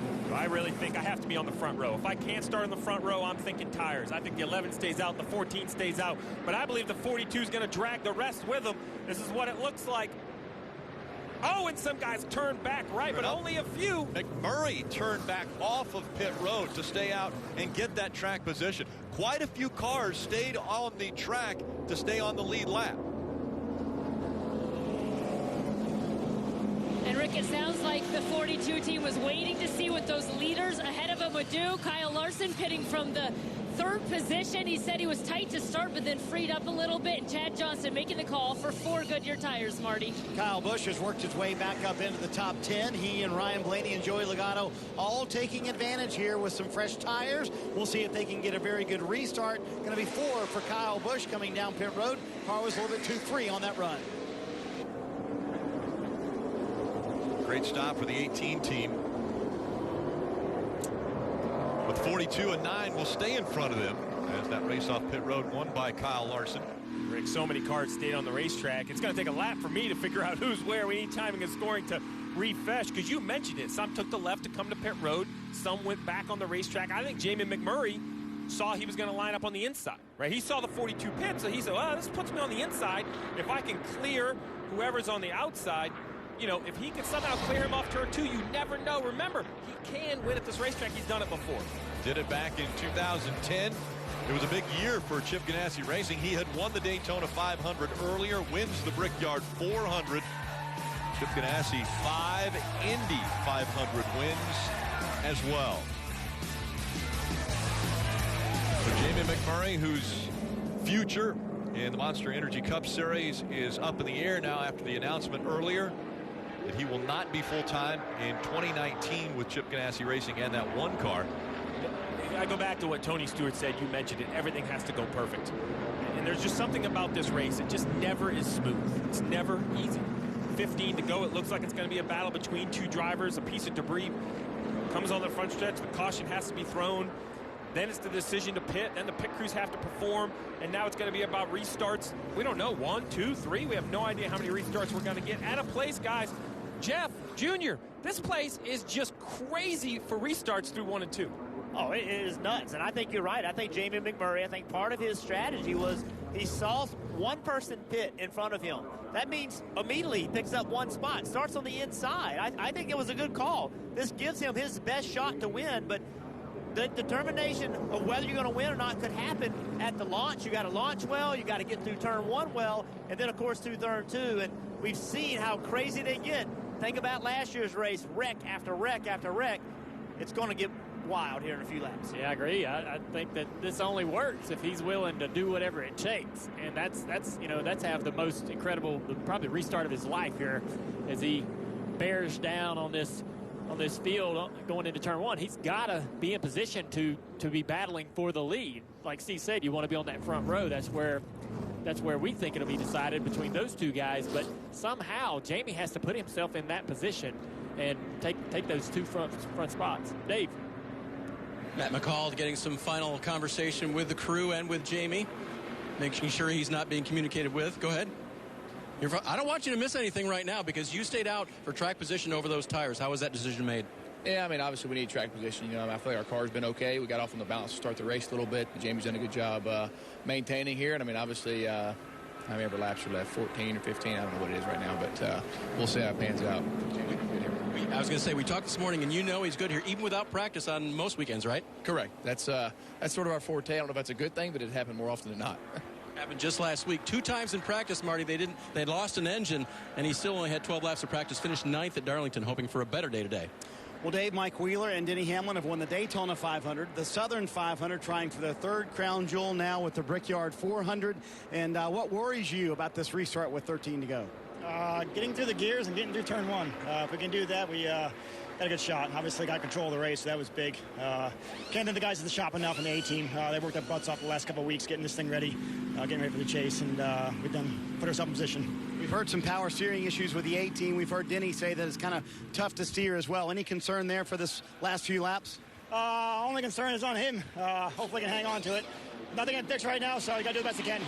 There you go. It's going to be fun, Rick, to watch this restart, what might be the final restart to decide the Brickyard 400. There have been a lot of gambling moves that have taken place, and we're not even in Vegas yet. That comes next week when the playoffs kick off in Las Vegas for the South Point 400. That race begins at 3 p.m. Eastern on NBCSN. Well, you mentioned playoffs. Let's take a look at the playoffs. What's going to happen in the playoffs? 16 drivers are going to head into round one. Las Vegas, short track at Richmond, a road course at Charlotte. Then we're going to go down to 12 drivers for Dover, Talladega, and Kansas, down to 8 for the short track at Martinsville, Texas, and Phoenix, and then down to the championship 4 on to Miami. Well, we talked about should they pit, should they stay out. I love the call of Jamie McMurray because look where fresh tires line up. The first guy on fresh tires is all the way back in 11th. You see at lap 145, that's where that car pitted. I like Brad Keselowski. He was the last guy on pit road under green in 7th. So if you came to pit road, you're outside the top 10 with 13 to go. You just have to ask yourself, Rick, is that too far back to win? Well, I'm going to send it to the driver, Jeff Burton. Right now, I'm thinking about this restart. If I'm Clint Bowyer, if I'm Denny Hamlin, I have a mission. I've got to get the guy behind me pushing me. I've got to give him a signal. Give him the signal to go, wait just a minute, let them get their front bumper to my rear bumper, and then accelerate to try to use that to get me in front for the lead. I worry if he gives him that signal to the one car is going to take advantage of that and go 3 wide down in the bottom of turn 1.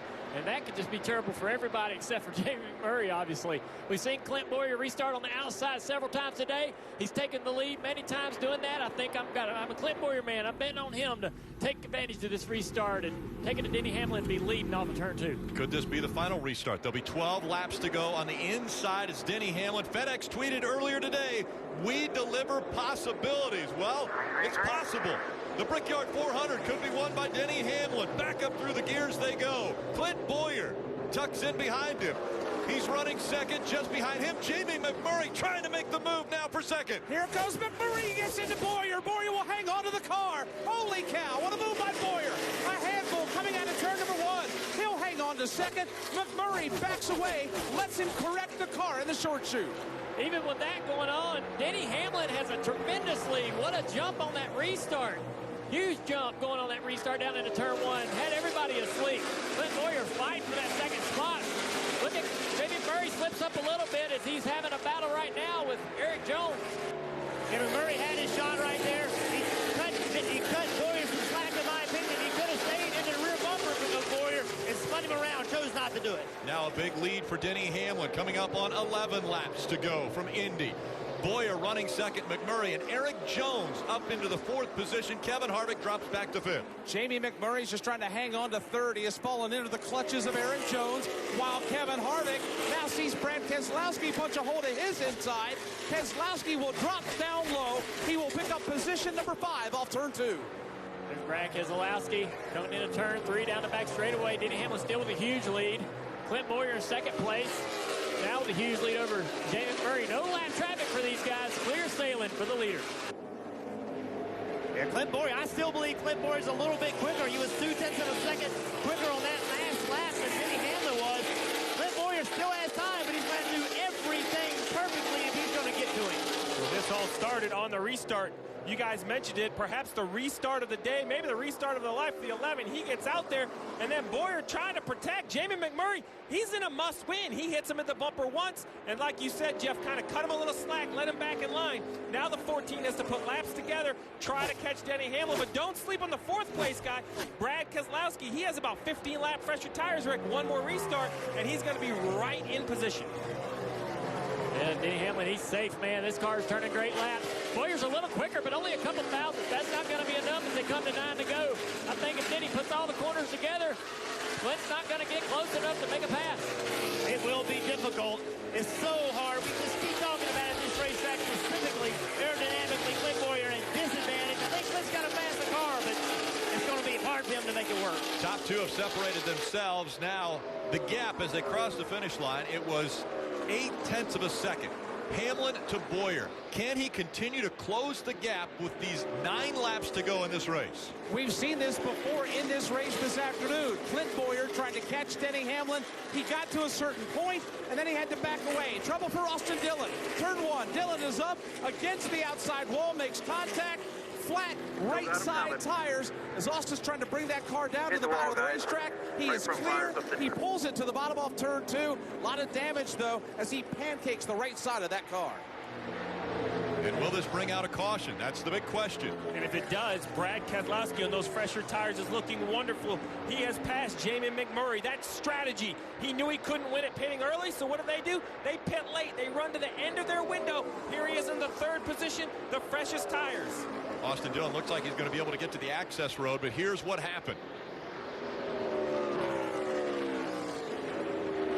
Contact with the 22. Joey Logano as he slid up the racetrack, and then 2 laps later up into the wall for the 3 of Austin Dillon. But we stay green under 8 laps to go now for Denny Hamlin, Clint Boyer, and Brad Keselowski. Keselowski continuing to click off great lap times. Boyer, the last time by, was the fastest on the racetrack. Clint's got the best car. I just don't know he has enough time. I'm with you, Steve. That 2-car Keselowski, they were really wanting a caution right there. You give him a caution with those 2 tires, he's going to be hard to beat. I'm thinking he's going to catch the 14 even without There's a caution. Crash into short chute of turn 3 and 4. Big crash there. There's the caution. Caution comes out. Landon Castle involved.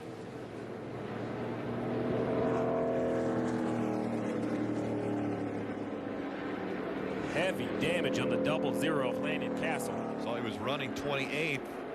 Also, that's the 96 of Jeffrey Earnhardt. I saw this accident happen right in front of me. Jeffrey Earnhardt on the inside of Landon Castle gets loose in the middle of turn 3, corrects the car up into Landon Castle. Both guys into the outside wall hard.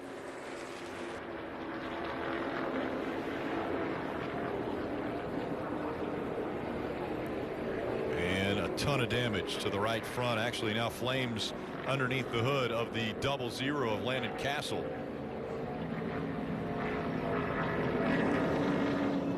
Jeffrey Earnhardt about to climb out of the 96.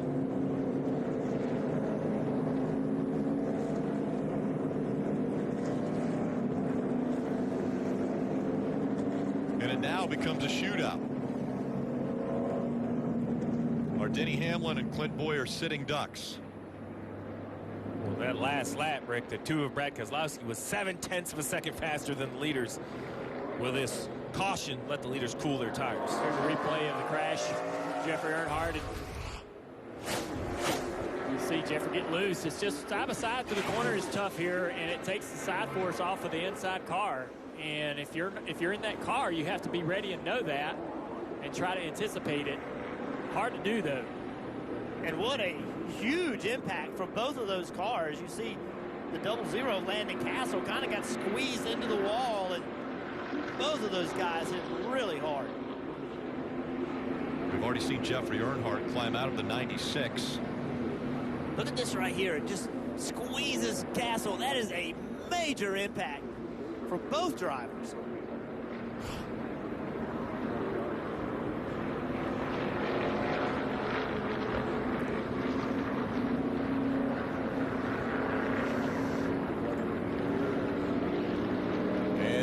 Clean up that accident that took place in that short chute between 3 and 4. Both drivers will be headed to the infield care center, and we'll be right back.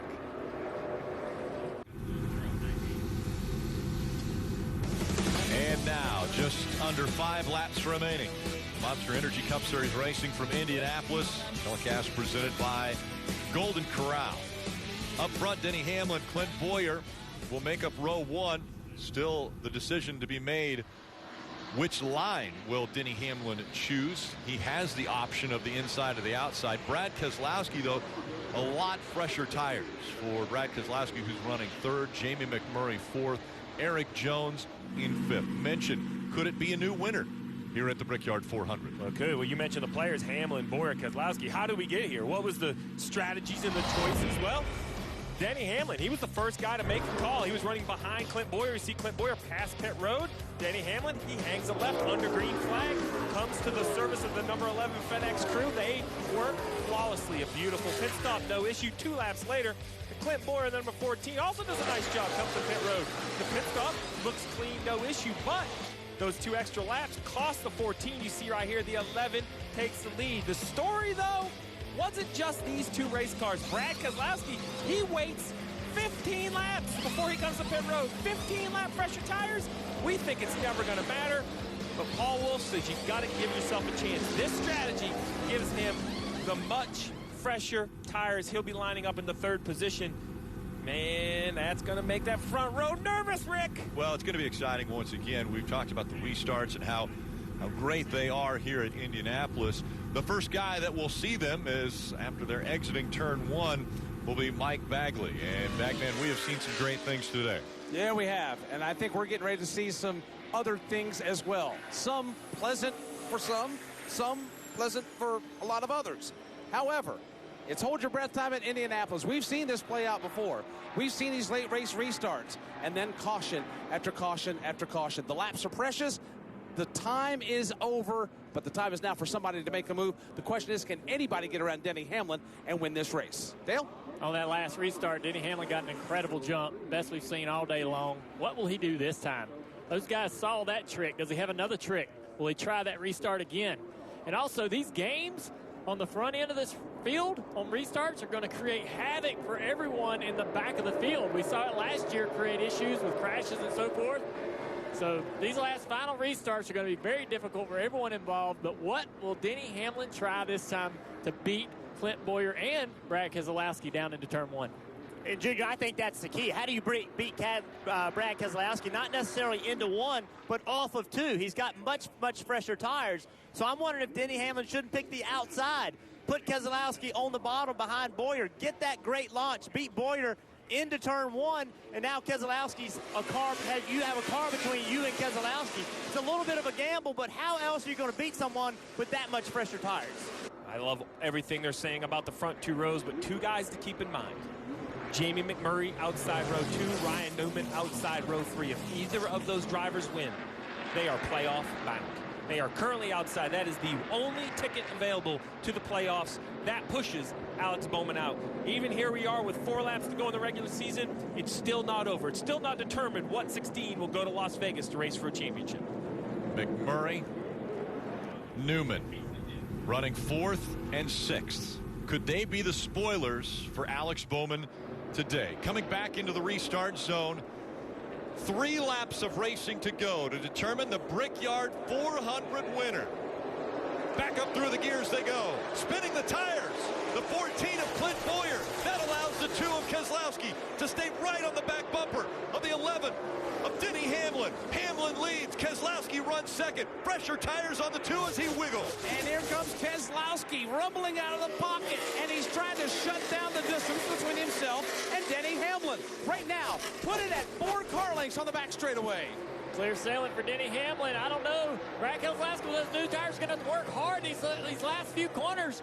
Coming down into turn 3, let's see. He dives down in there trying to close the gap just a little bit. But you see it right there. Denny Hamlin holding his own.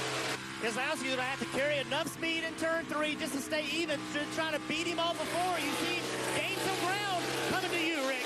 So much success for Penske in the Indy car, but never in the stock car have they won the Brickyard 400. Well, the gap is closed now as they dive into turn number 1. Here comes Keselowski. Right on the back bumper of the 11 of Denny Hamlin. Less than 2 laps to go. Keselowski is there. The question is, where can he make the move? He is the closest he's been. Hamlin slides up. Keselowski to the bottom of the racetrack. Side by side for the lead here in Indy. They touch down the back straightaway, side drafting. Denny Hamlin back to the quarter pound of 2. What's going to happen down here in turn 3? Denny Hamlin with the position, dives down in the corner, but Brad is still there. Oh my gosh, this Watch Eric Jones coming off turn 4. These guys are going to get slow side by side. Keselowski with the spot. But can Eric Jones get a run and get by Hamlin on the front straightaway? Brad Keselowski takes the lead. 1 lap to go, presented by Credit One Bank. Eric Jones up to second. Keselowski, Jones, 1 and 2. Hamlin falls back to third. Holy cow, what a great last handful of laps we've had at Indianapolis. It's about to be the captain and Keselowski getting ready to drive into victory lane at the Brickyard. Keselowski is gone off 2. Roger Penske has never won the Brickyard 400. 2 more corners, and Brad Keselowski is going to bring that gift to the boss man. Here he comes down in turn 3. A big lead on Eric Jones, who is a surprise second-place finish. And not only a Brickyard 400 win, but think about the 2-car. They were pretty much unheard of in the regular season. 2 wins in a row now coming to the playoffs. 2 crown joyals. Last week, it was the Southern 500. This week, the Brickyard 400 for Keselowski. Hell yeah, 2 marquees in a row. Are you kidding me? That is unbelievable.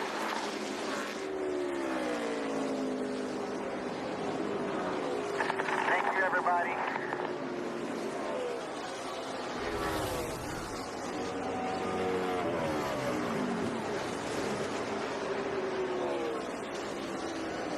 A late race caution puts the 2 in position.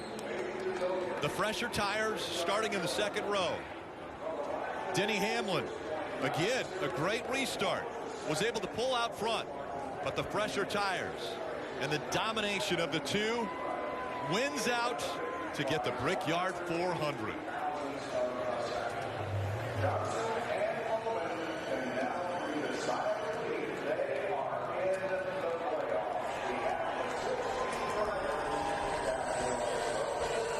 We mentioned Team Penske not having a Brickyard 400 win.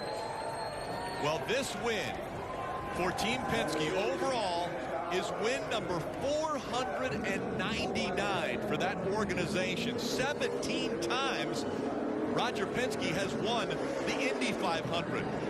This is his first Brickyard 400. And the beautiful look of the American flag, once again, trademark of what Brad Keselowski does. With every win, he will carry the stars and stripes with him. This moment presented by Sunoco, fueling victories all season long. Check the box. Thank you. There you have it. Check the box. Brad K wins in the Monster Energy Cup Series for the 2nd time this year. Last week it was the Southern 500. This week at Indianapolis Motor Speedway. There are men like Roger Penske, like Rick Hendrick, major owners in this sport, that they race because they love to race. They seem to have everything to deliver to them, something they do not have. This for Roger Penske. This racetrack means the most to Roger Penske. He has all the helmets, all the pictures from all 17 Indianapolis 500 victories.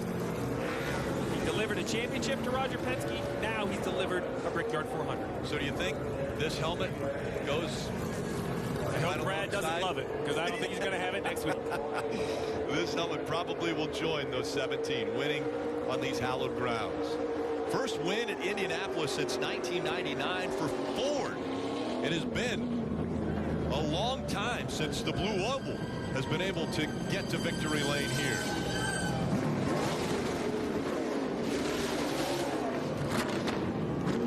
Last week it was the first Southern 500 win since 1975. And now collecting the checkered flag for the Brickyard 400, the very first one for the Penske organization. And Marty, are you ready for this driver to climb out? I am. So much history with Team Penske here at the Indianapolis Motor Speedway. When you walk into the main conference room at Team Penske, there's a very large painting of Roger Penske with all the Borg Warner trophies that he has won from the Indianapolis 500. He will now be able to add a Brickyard 400 trophy to that. So many years of trying for Team Penske, 25 tries. They finally make it to victory lane for the Brickyard 400. Brad Keselowski, Paul Wolfe with the strategy call. They're the ones who to bring the captain this wonderful win today. What a great win for Brad Keselowski.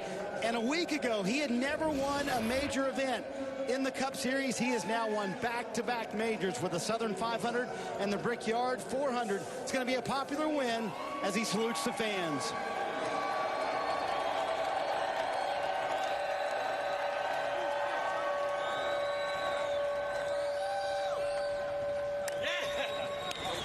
High five for all the guys on the team.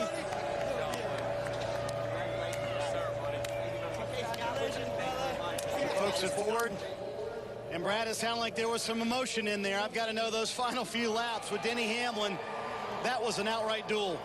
It was. You know, I got to give credit where credit's due. My crew chief, Paul Wolf, he made a heck of a call to pit there. We pitted kind of late in the stage, or late in that run, and the yellow came out. We had new tires when we started 8th, and that was kind of like he gave me the ball. You know how that goes, Marty. He gave me the ball, and I had to make a play.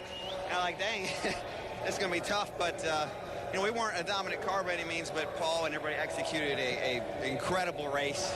And I just had to do my job. And here we are in Victory Lane at the Brickyard. I wish RP was here. I know he's watching at home. And, oh, what a day. You've now won back-to-back majors. And how about these fans who stuck it out on a Monday to see this? Thank you very much, guys. We appreciate you being here. This is the Brickyard. This is awesome. Man, that's great, Marty. Keselowski, a winner here at Indianapolis, bringing the captain the trophy that means the most. One from Indy. Thank you all. We finally got it. You hear it. It took till Monday. That's right, Rick. And why? Because Team Penske is Indianapolis. 17 poles, 17 wins in probably the biggest race in the entire world. Indy 500. They run on the road course as well. He's won the last 4 IndyCar Grand Prix road course races. He's won the Xfinity race back in 2012, and up until today, it had been a 0, but no more. You can cross that off right now. Brad Keselowski, he's delivered 1 to Roger Penske. The captain now has a Brickyard 400. And the tradition continues. The climbing of the fence. Tony Stewart did it with his wins. And Tony said he immediately regretted that decision, but these guys look like they're enjoying every second. Climbing the fence in Indianapolis. The kissing of the bricks will be coming up next. The celebration in Victory Lane. The great racing between 2 incredible drivers, Denny Hamlin and Brad Keselowski, a champion, and now another crown jewel added to his racing resume. Last week, the Southern 500, and now giving Roger Penske his very first Brickyard 400.